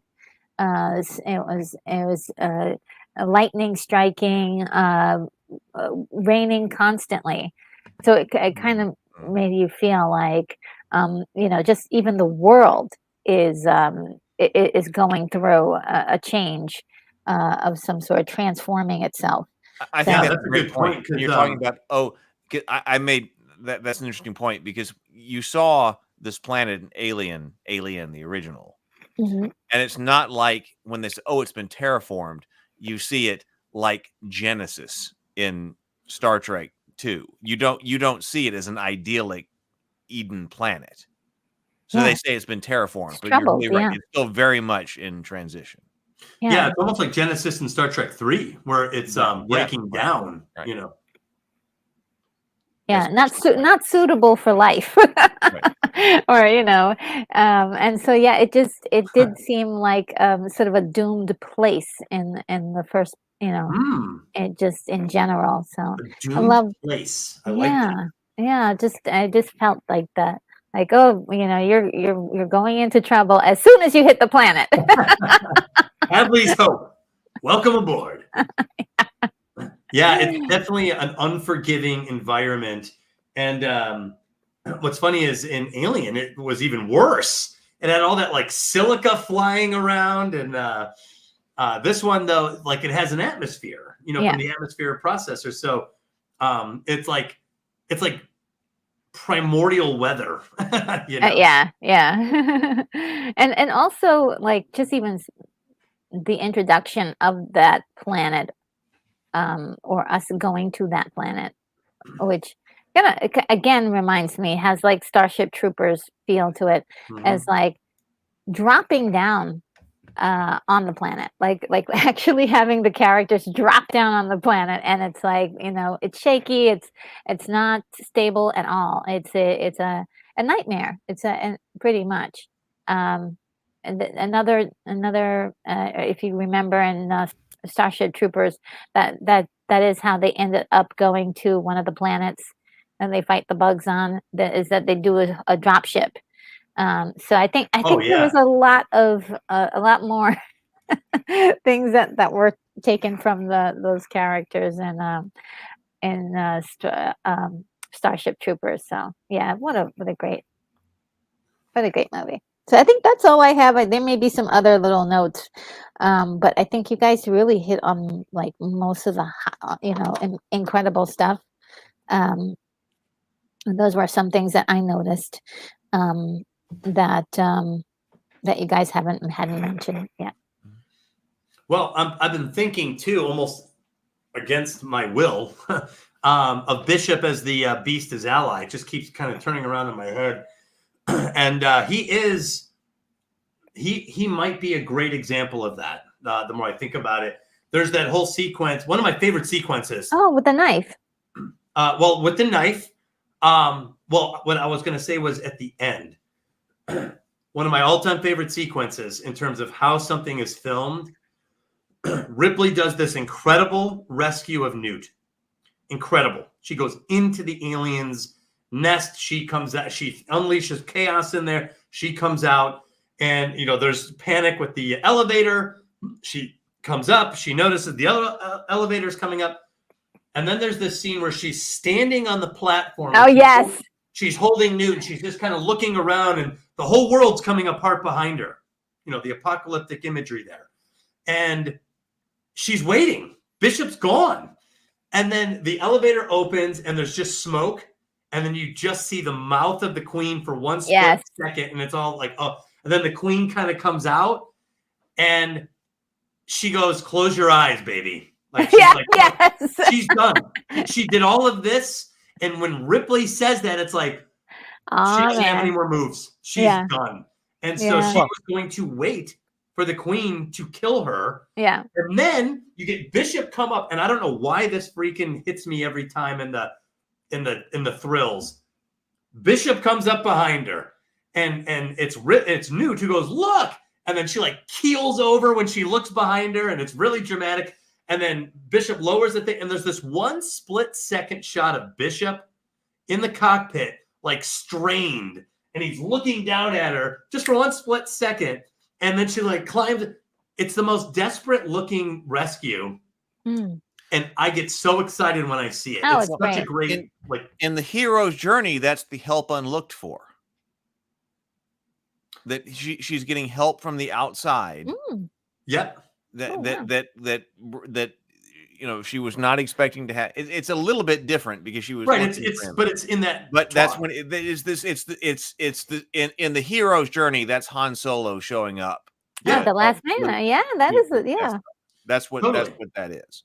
Sweet. Robert says for $1.99, did the company know the colony would find aliens? I think so. I would have to say, based on the company's archives of knowledge of the universe, they knew about that planet. They knew enough about it to send the Nostromo there. They knew enough about it to program Ash to make sure it got back. They knew that the Nostromo was destroyed, that it had some problems. And so it would be very hard for me to believe that the company had zero stake in LV-425 as it was being terraformed for a shake and bake colony. That's why I thought Alien 3 should have revolved around what else was on for LV-426 that the company and the bioweapons division knew about. Maybe there was an installation or a facility also on the planet that the colony had no knowledge of, that was still studying or monitoring or in some way working on that derelict spacecraft. I thought that's where, I thought that's where 3 should have gone.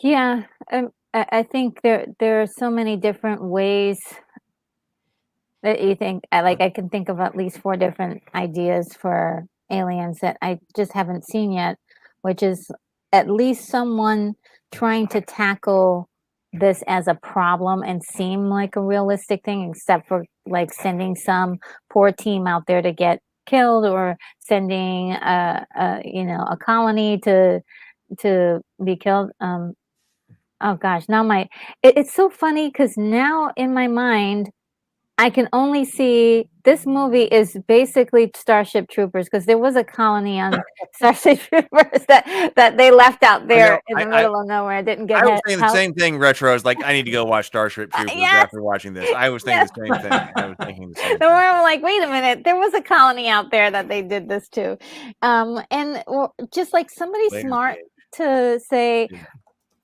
like, hey, okay. We have this shield or this kind of metal that is acid proof, or this kind of somebody to get in there to do something that seems smart at this point to do with the aliens. They right now the company must know all this stuff about aliens.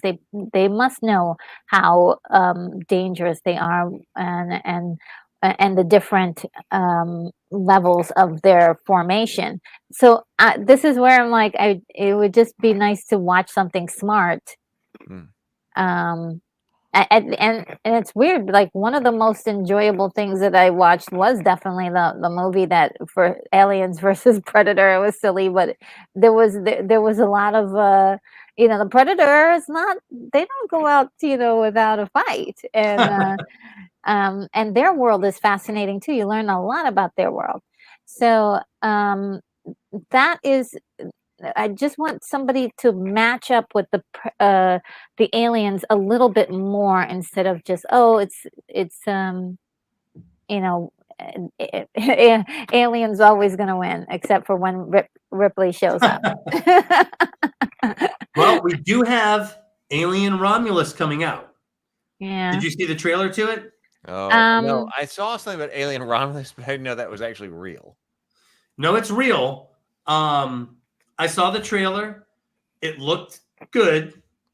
It looks like they're working. There was one scene in the trailer where it shows somebody like trying to run out of a doorway and down a hall, and behind them in the doorway, like 50 face huggers start coming out and leaping toward her. So it looks like they're going with they're exploring the face hugger terror a little bit more, like in mass. And it looks like they're trying to do a little bit more of the Return to Alien in the corridors and the sense of isolation. I think they're working on that. I like what Retro was saying, though. What else can we do that we haven't seen yet? We've seen the isolated horror style, one alien against small, a small crew. Cameron gave us the macho platoon going in with all the power of war and coming up short. What else? Like what I hated about some of the new ones, the spores, they had like spores instead. They like changed the life cycle of the alien, which was so perfect. Yeah. I thought that was weird. The black goo in Prometheus. I was like, what are you doing? Yeah. Like, I mean, those things are fascinating, but I think that should be something else. That's not, that kind of changes the lore a lot. Not just a little bit, but a lot. Yeah. It changes the lore. It's almost like do a different film. Don't do aliens. Just do something with spores. Yes. And just start something separate. But aliens is this life cycle, this alien. Yeah. Part of me is like, what if they made it to Earth? Yeah, and well, that was what I thought 3 was going to be. But then it is like, why is everybody bald and why is everybody look like monks and what's happening here? It's very David Fincher. Now that ever since I saw, now that I know David Fincher, I get it. Okay. But there are parts of Alien 3 that are very watchable. There are parts of it that I like actually. That it has that famous scene of the alien coming right up to her neck and opening it. Like that's a pretty iconic scene. Yes, yeah. That comes from Alien 3. Yeah. One thing I always look for in films to know whether they're good or bad is, did it have any cultural impact? And it's funny, you unpack a movie like Star Wars, every scene left an impression on the culture. Yes. So Alien 3 has a few, has some stuff that lasted. But Aliens has a ton. Aliens, right? Because I was also thinking, we haven't really brought this up, but it might be good to bring up in passing that so many different cultural touchstones about military sci-fi come from Aliens, and I was very aware of that as I was watching it this past time, which was basically for the first time. But from like Halo to even Doom, so much as far as like references that come from here's the Marines that are going in against these aliens. Okay, this was put on film then, and so many things that are like that refer to this. Link back to it in internet terms. That come back to this, and that's why it's so significant. Yeah, I mean, a first-person shooter. Yeah. I mean, and it's kind of a fun. Back then it was a fun new plane where you could see. Fantastic war zones, battle zones that you'd only, probably had a nightmare about, and so, and so like there were a couple others like vampire, Planet of Vampires. That movie is sort of the precursor to Aliens, if you will, where there is sort of like a militia. They have sort of like there's like a military operation going on. And also another movie that's, I would say, linked to to Aliens in a way is if you ever see a movie called Queen of Blood. It is very much reminds me of Alien, the way it's kind of set up. There's a female alien who has some eggs that she's trying to get to planet Earth, and she's successful at doing it. It's really interesting. If you ever get a chance, you might get to see a free copy or so on YouTube, but it's called Queen of Blood. And Planet of Vampires is definitely another like precursor where you have guys with guns definitely trying to kill some aliens on an alien world. Wow. Yeah. Well, it's funny too because a lot of these older films bled into these directors and these creators, and they pulled from them in order to make these scenes. And it's always fascinating to find out what from like the 50s or the 60s or even the 40s that was on the director's mind when they put it, they recreated something. Yeah. Yeah, there's so many great ones. There's so many great ones. I remember being blown away finding out that Hoth, the Battle of Hoth in Empire Strikes Back, George Lucas wanted the setting of the Thing and the terror, the unstoppable approaching terror of War of the Worlds. Yeah. So it was War of the Worlds set in Antarctica, basically, where the Makes Thing sense. was. Yeah. And even the scenes where like the heads of the AT-ATs are looking in the same direction, just like in War of the Worlds. You know, the blasters don't stop them. And I'm like, oh my God, War of the Worlds and the Thing is from the 50s. And now you've got the Battle of Hoth. It's been completely reimagined. And now the Battle of Hoth is in and of itself its own thing. Yeah. Even for Aliens, one of the influences was Seven Samurai. Yes. I forgot the other one. It was a movie I'm not familiar with. It was this other movie, and Seven Samurai was how it was originally pitched to the studio. And they thought it was a great idea for Aliens. Yeah, if you see Planet of Vampires, if you see Queen of Blood, you're gonna see the shadow of this, not just this movie, but also Alien at the same time. You're gonna be like, what? Wow. Yeah. It's called, what is it called? So the one is called Planet of Vampires. It's an international movie, so people's mouths won't be matching. Okay. That doesn't ever bother me. I can really great. it. And then there's Queen of Blood, which is really I do love that movie. Queen of Blood. Okay. Yes, Queen of Blood. Yeah, a lot of those old movies some of them have been forgotten. Were direct the movies that we love are direct descendants from these other films. Yeah. Right. That's one of the fascinating parts that we've turned up here on Table Talk is the lineage and the order in which things are and what the influences that things have had on other things. In fact, I think that's one of the flaws of the modern Hollywood mind. They are now coming from a position of this is what we don't like. So we'll just do the opposite of that. We won't have the heroine saved by a man, for example. That's just one. Yeah. We won't do that because we don't like that. We won't do this. We won't do that. Motherhood won't be an issue for her. So they're doing everything they're doing whatever they think shouldn't be done, but they're not making classics. I still think you need to draw upon something that resonates with people in order to really make these connections. So, and Hollywood's dying. Like they forgot how to tell stories. It's almost like they don't want descendants of their past, and now they're trying to reinvent storytelling. And good luck with that.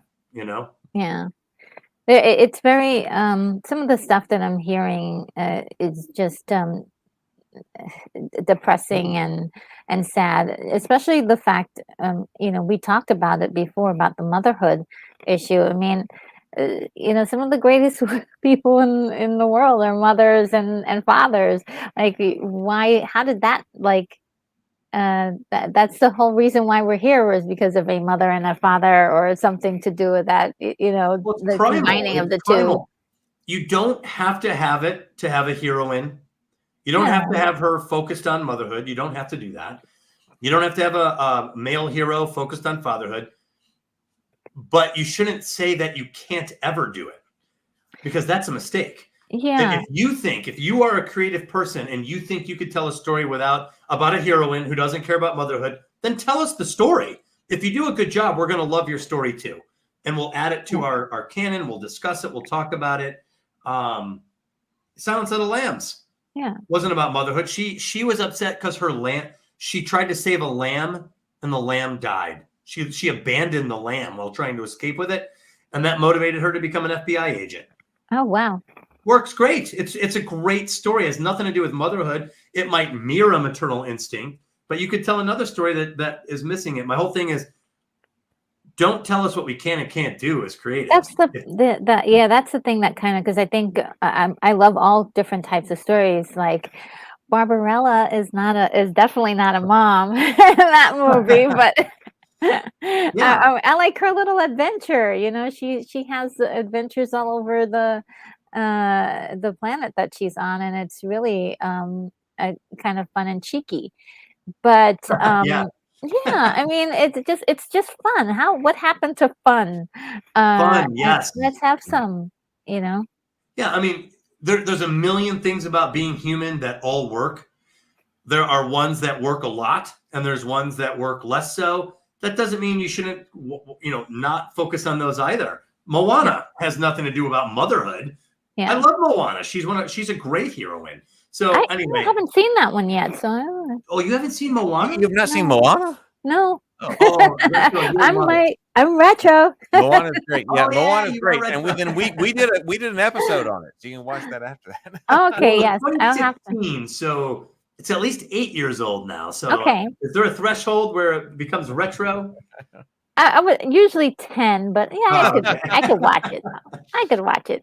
Brianna says time for storytelling. We're working on it. It is time for Ooh, We're yeah. working on it. I All think of us we're right on here the are working cusp. on it. We're working on it. Yeah. We are on the sounds cusp good. of a renaissance because in the vacuum of this sort of bad storytelling, there are a ton of brilliant, creative people chomping at the bit to get in there and tell good stories that they know are good, and they'll have their shot.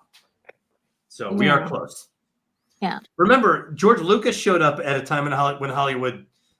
When you look at the early 70s movies, a lot of them are very like hopeless and nihilistic. yes. And then, you change the dynamic. So, it's time. It's time for a shakeup.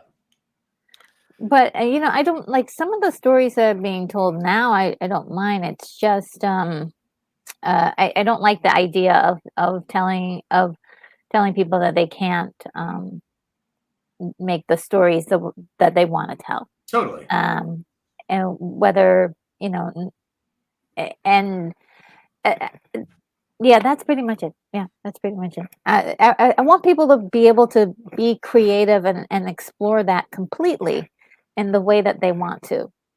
Well, that's essential. You can't be told how to tell a story and then to follow that mold. I mean, that's just exactly the opposite of what creativity is. Let people come up with their ideas and fail. Let people come up with ideas and break through. When sometimes when I look at the 80s, like Aliens, $17 million, this guy just had a vision and a small budget, really, and came up with one of the best movies ever made. Yeah, we need guys. We need men and women like that to go out there and tell their stories, and then let the public choose whether they like them or not. Yes. Well, we're working on it. Yeah. Yeah. And also I like the deconstruction of story as well. Like if you have a weird tale that you want to tell, but it doesn't seem to follow the rules, or maybe they break them, or maybe they mirror them exactly. I want to see that too. I want to see Totally. the exploration of it all, and see what we can come up with, because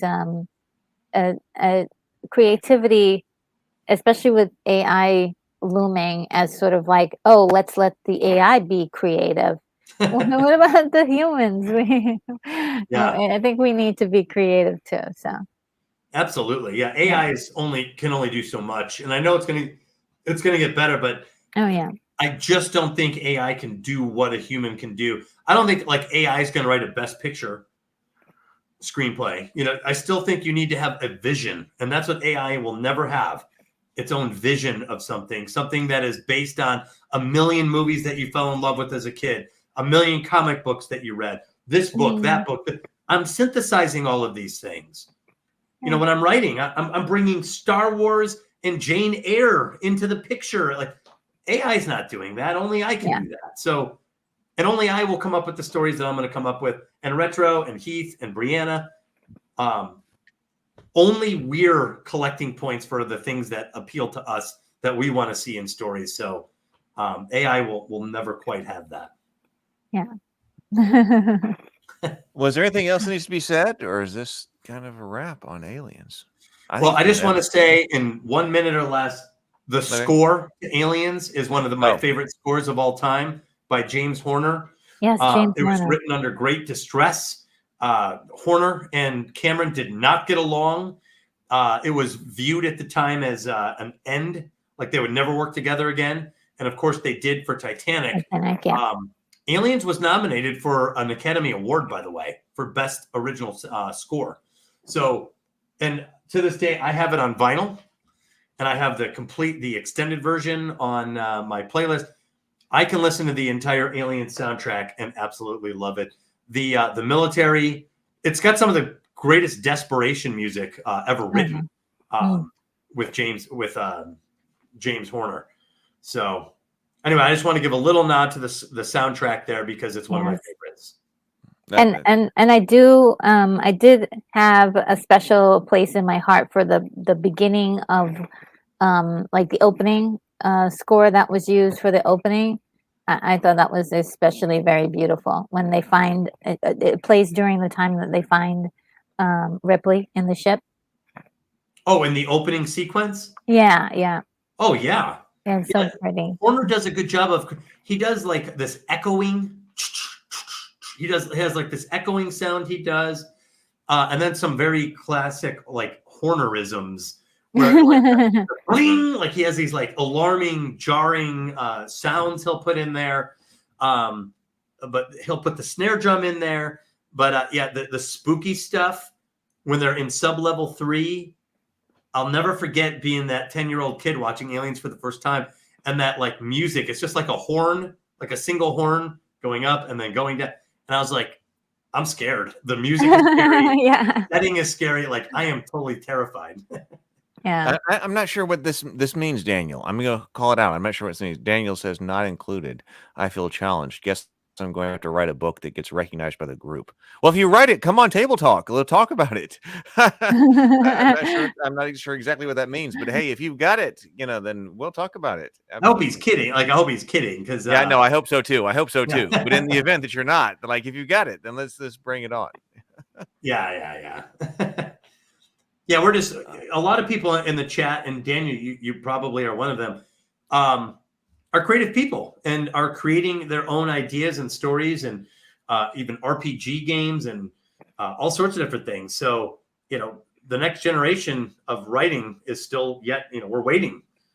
Hollywood doesn't get it right anymore like they used to. They're not creating stories that people on YouTube are not going to be talking about these modern films 20, 30, 40 years from now the way we are with Aliens. At least not yet.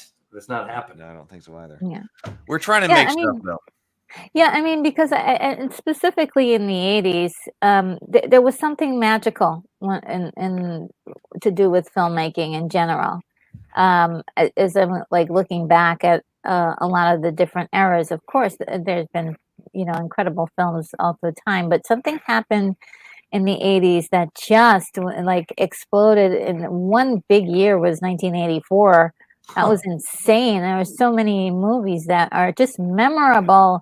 And, we are still getting remakes of these movies, which is amazing. Really incredible. And we're starting to move towards the 90s, right? We got the remake of The Crow. Hedgehog. The things like what, but it's like, when could you just make a movie? Yeah, just something on your own. It's very hard. Because when you have to sell the movie to get it made, you have to tell them. Maybe it ends with the original Teenage Mutant Ninja Turtles movie. That was 1990. It's like I was watching that and I'm like, man, that's still great. And we don't have to talk about that sometime. But I'm like, man, that's a great film. Yeah, they just went out and made a movie. I mean, they don't care. I mean, like, we're just going to make a movie. It's time to make some turtles. Do you guys remember a movie called Mac and Me? Yes. Dude, there's some weird movies out there that I forgot about that I don't know why. Batteries Not Included. There was all these Batteries Not Included. A lot of hype at the time that really went nowhere. But, I hear so many people actually, Doug, talk about or mention Batteries Not Included. Yes, so even though it's not like that's Spielberg, right? Even though that's not like a gigantic Spielberg film, so many people, like even Sable, Sable. like, I love batteries. Not Oh yeah, there we go. right? That's just, Yeah. that was such a fantastic film, right? Do you You know guys what would be remember? fun? Do you guys? Gremlins came after that, I think. I love Gremlins. I'm Gremlins, not sure I what think, is came 84. first. Yeah, that's 84. Gremlins is early. Okay. But you guys remember Cocoon, right? Yes, Yeah. Cocoon. That's a special movie. What a special movie that was. I used to watch Cocoon over and over again. Me too. And what's weird about Cocoon is it has old people as like your lead I character. know. So great. It's really rare to pull that off. Yeah, they made it work. It was a great story. It was fantastic. Oh my God, I gotta watch that again. Cocoon. Yeah. God, that is a good one. That's exactly in the vein that I'm thinking of movies that are slightly forgotten that were really well. Mac and Me was not good, but Mac and Me. but like these decent movies that have been kind of overlooked. Yeah. You know what would be fun to do is to grab a year and go through the movies in just 1 year, because I think 84, 82. Well, I kind of did that on my channel. yeah. I did go Yeah. over 1984. Gremlins isn't. You're right. Gremlins is 1984. So actually, Batteries Not Included was after that. You're right. Mhm. Batteries What, Not Included was 88? after that. 87. 87. Okay. Yeah. I did do because this year was going to be the 50th anniversary of 1984, so I did a series of for the movies, and so I think I have 4 videos that I went through all of the movies Oh my God, I of gotta watch those. 1984. Yes, and I also am I filmed, but I'm going to post on my channel also the music of 1984, and that's going to have 2 parts to it. And so next year I'm doing 1985. Oh my God, that's awesome! So, I love it. Yeah. Was The Natural in Cocoon was 1985. It's saying. Yeah, When yeah. was The Natural? Was that 84? Mhm. Let me look it up. Yeah, I'm not sure. Oh, James says that I was Oh, that actually was there a for that. Ron Oh, Howard cool. movie. That was 1984, The Natural. 1985 Cocoon, Ron Howard. Brianna says we're making her feel young. I always like The Natural because it's got, I love the soundtrack to it. Brianna thinks of Moana as a classic film. Okay, yeah, I haven't Moana's seen it still yet, a so I new can't heroine, wait. But she is awesome. She's one of my favorites, actually. Oh, yeah, I can't wait to see it. Wait, I when just was The recently Last saw Starfighter? Shrek. So, Oh, really? yeah, just recently, and it's so good. So, Shrek yeah. is great. Shrek Part 2 is the best one. I heard. And by the way, that's not taking much away from Shrek 1, because Shrek 1 is great. The Last Starfighter was 1984. Yeah, The Last Starfighter. I love that. Yeah, great film. God, what was the other one? The Last Starfighter. Are you thinking Enemy Mine? Enemy Mine. I remember that one. Oh, The Explorers. Remember The Explorers? They built like this spaceship in their backyard, and they fly off. When was The Never-Ending Story? Was that 84? I think that was 85. Gosh, I I think that was 84. I think that was 84. 1984. That's right. Yeah. The Never-Ending Story film, 1984. Good call, Retro. Yeah. Man, it's been a long time since I've seen that one. Talk about trauma. When Artax dies. Oh my God. As a kid, I was like, come on, you can get out of the swamp. You can do it. The swamp of sadness. And he's like, Artax, no. Yeah. You're like, so no. horrible. And the poor horse is like, Horse is like, look on his face. See you later. I've made up my mind. Yeah, there's a lot of good stuff out there. It is fun to talk about these old films. And it's weird because I just don't know if people connect with movies like we used to. And what a movie meant to you as a young person being creative and having all of these at the ready. The Dark Crystal, 1982. Oh, yeah. That's a great 82. one. So I was just looking at that, 82. I was just watching someone the other day, and maybe we should talk to you know Jonathan Haidt. No. Okay. It sounds familiar. Okay, I was just listening to him the other day, and he made a very interesting point. I want to know if he develops this in his book further. If he does, then it seems like something we should talk about on Table Talk. But when I was just listening to him for a moment, he said something about the importance of story, and which is definitely something we talk about here. But he made an interesting point that he was like, we spend a lot of time watching Netflix. Mhm.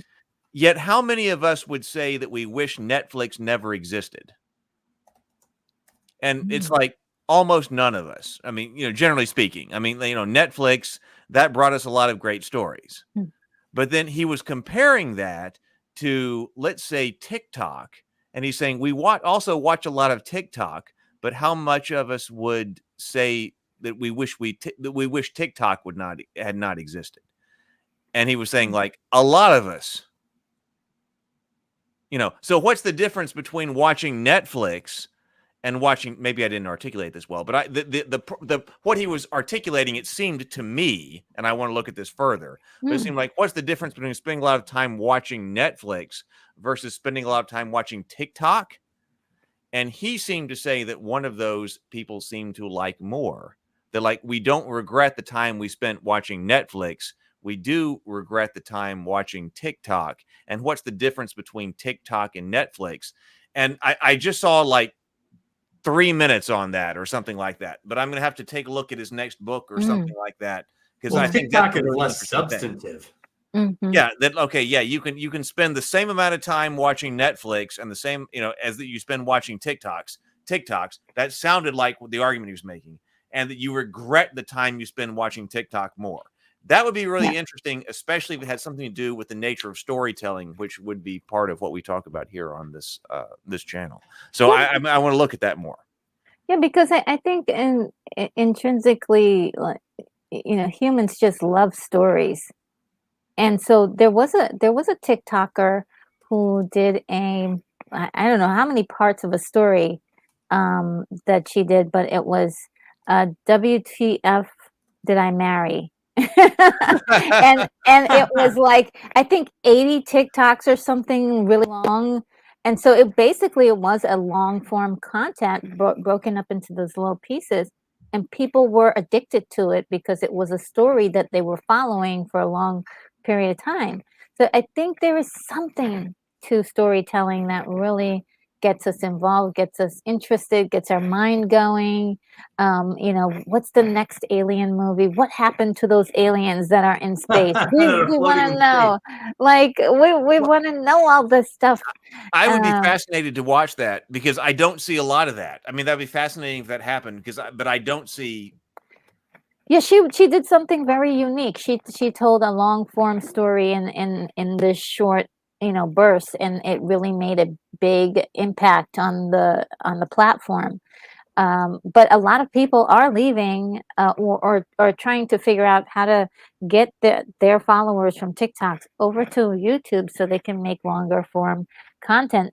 And this is where people stay for stories. They stay for longer view sessions. If you're doing something, when you're watching TikTok, you have to be completely engaged in like whatever is going on your phone or wherever you're watching it. Well, you know what it is, because my kids they're Gen Alpha, so they're young guys, and they watch a lot of the shorts. They like the YouTube stuff, the TikTok stuff, and it really turns your mind off. And I'm not knocking it completely. There is a place for mindless amusement. There's totally a place for it. Oh, but yeah. even I'll sit there and I'll try to watch it with them, but my mind is not working. It's almost like I'm just mentally taking dictation from whatever is showing. So that's funny. But there's nothing internal happening for me. Yeah. The other day, 2 days ago, we watched E.T., me and my kids.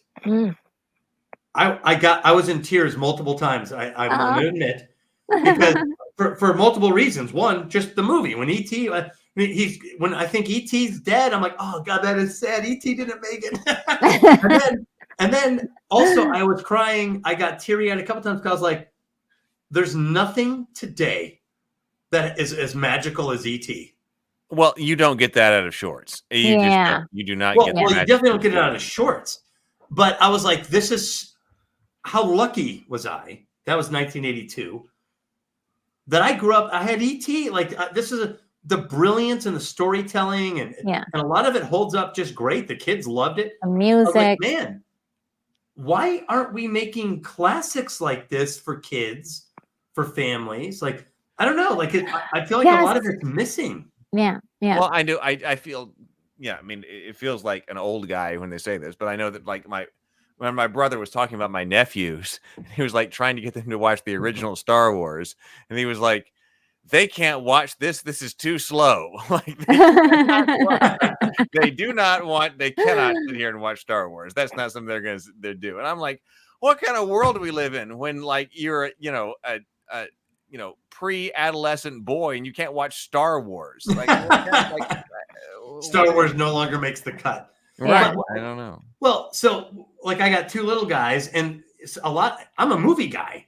So I'm just looking for an excuse to take my family to go to the movies. I'm like, oh, Dune Part 2, let's go, kids. Yeah. But I'm like, Dune Part 2 is not E.T. I have memories of how exciting it was for my dad. To go. It was an event. It was a cultural event, and we were going to go see E.T. And, and Dune Part 2 is really good, by the way. Yeah, it's really not like a family movie the way.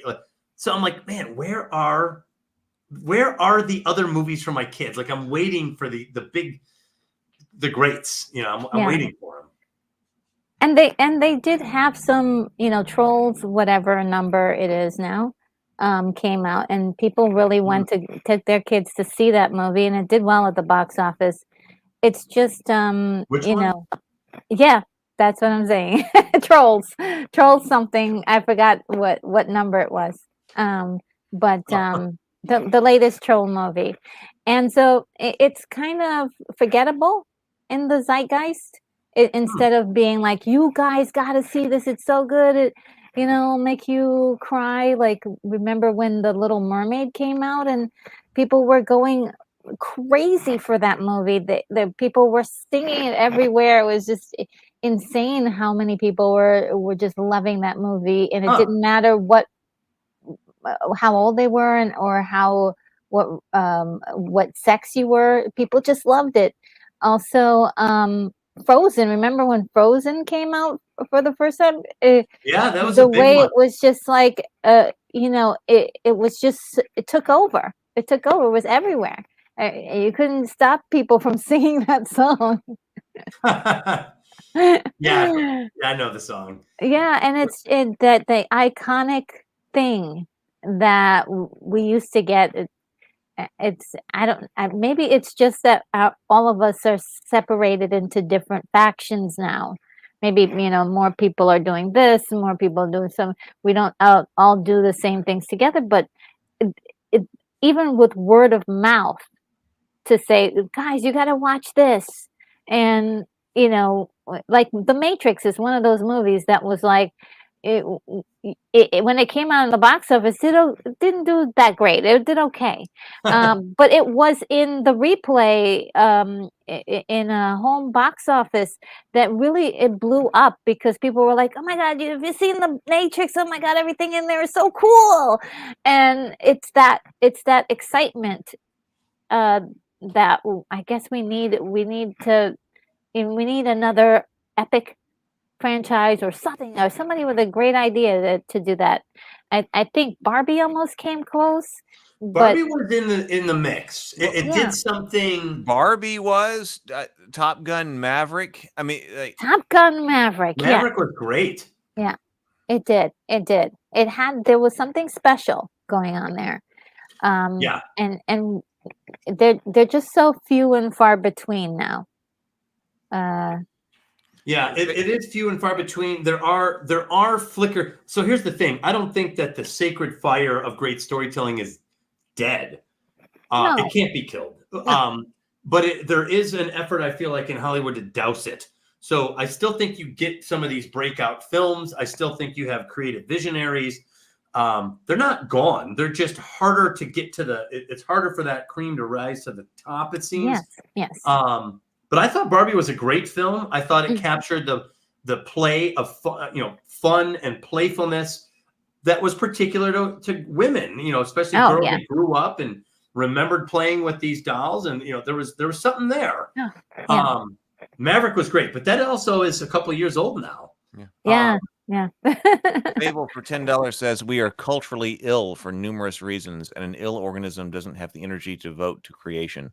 We're mostly just focused on survival nowadays, sadly, inward, not upward. Wow, that's heavy. True. Well, I always think of Gandalf in Lord of the Rings. Don't lose hope, Bilbo. He's like, the forces of good are active too, even if we can't see them. I always think of that because, and I believe it, because I feel like creative people, they're not out for the buck. Like, of course, if you can make money off your craft, go do it.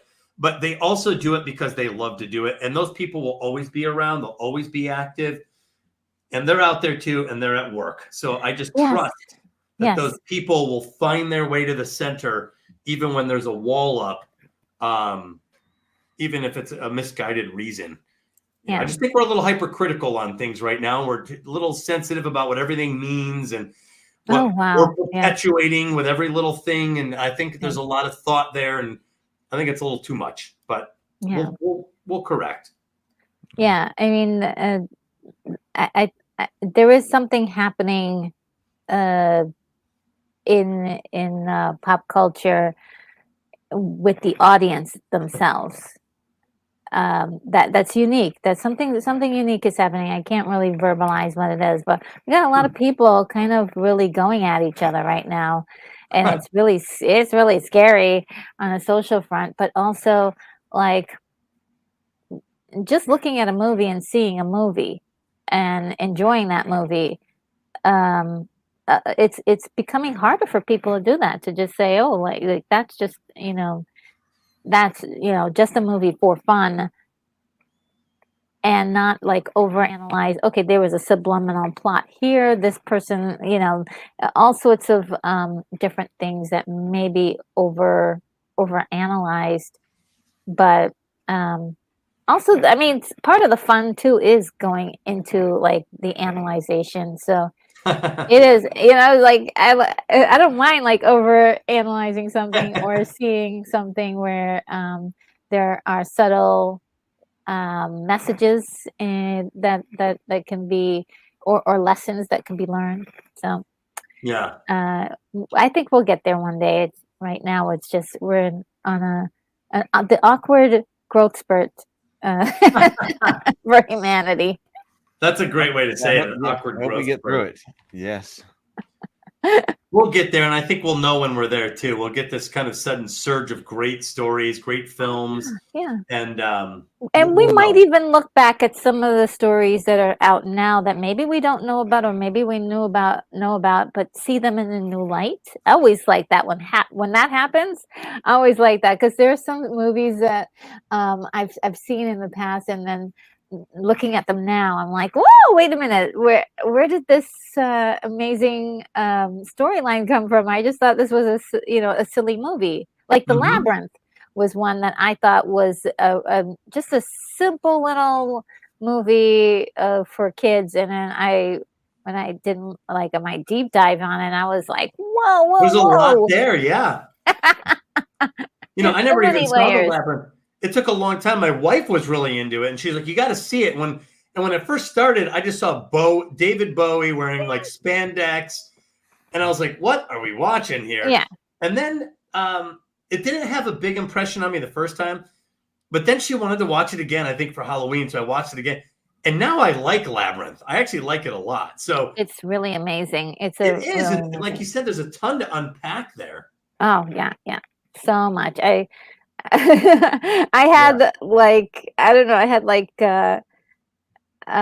hours of stuff that I was just like went off talking about it on my script, and then I had to like break it down to like 45 minutes. I was like, okay, I can't talk like ad nauseum about this, but a lot of women like Labyrinth. So I have a social media page, and it's interesting to see what hits and what doesn't. And Labyrinth is a winner. A lot of women, if I post David Bowie and Labyrinth. A lot of women respond to that. They click like, they start to, dance magic. They start putting the quotes in there. And I'm like, man, women really remembered and really loved Labyrinth. So yeah. When I saw it as a kid, I did not really care for it that much. I thought I was like, oh, it's cool. I like puppets. I like Jim Henson a lot, and so I had a lot of respect for it, but I didn't like love it. But now it's definitely one of my favorites because of the just the amount of love and attention, storytelling that's in that movie. And there are certain scenes that I will start crying because of like how deep it goes. It's just like, wow, what a Labyrinth hits almost every beat of the heroine's Labyrinth too. Yeah. So like it hits everything. Yeah, it does. It really does. Yeah. Well, I'll tell you, this was a lot of fun. This was a lot of fun. It ended up going a lot of different directions too. So this is a fantastic conversation. Yeah, I enjoyed just rewatching Aliens again. It never gets old. It never gets old on me. Like I can watch it a million times. Does not matter. I will always enjoy Aliens. And like I said, it's a top 3 film for me. So one of my all-time favorite films. I think it's almost a flawless movie. I love it. Yeah, it just happens to be on my top 3 as well. Really? Top 3? Oh, yeah. This is on my top 3. What are your top 3? What are the other Terminator,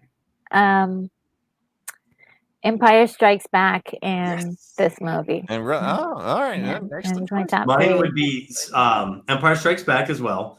And but also Amadeus. So Yes. I gotta watch that. That's 1984 also. I know Doug's been talking about that. I gotta see that. I love Amadeus. It's one of my all-time favorite films, and I studied it forever. And it never made sense with the hero's journey, by the way, but it totally fits the heroine's labyrinth. It's actually amazing. Oh wow, yeah. But Salieri's the Masked Minotaur. So it's a story told by the Masked Minotaur. Such a juicy character.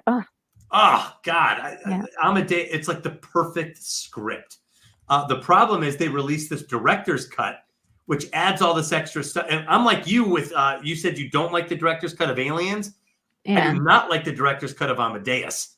Yeah. And that's the only one that they have now. So like, oh no. I'm waiting for them to re-release the theatrical version. Yeah. Like, you can only get it on old DVD.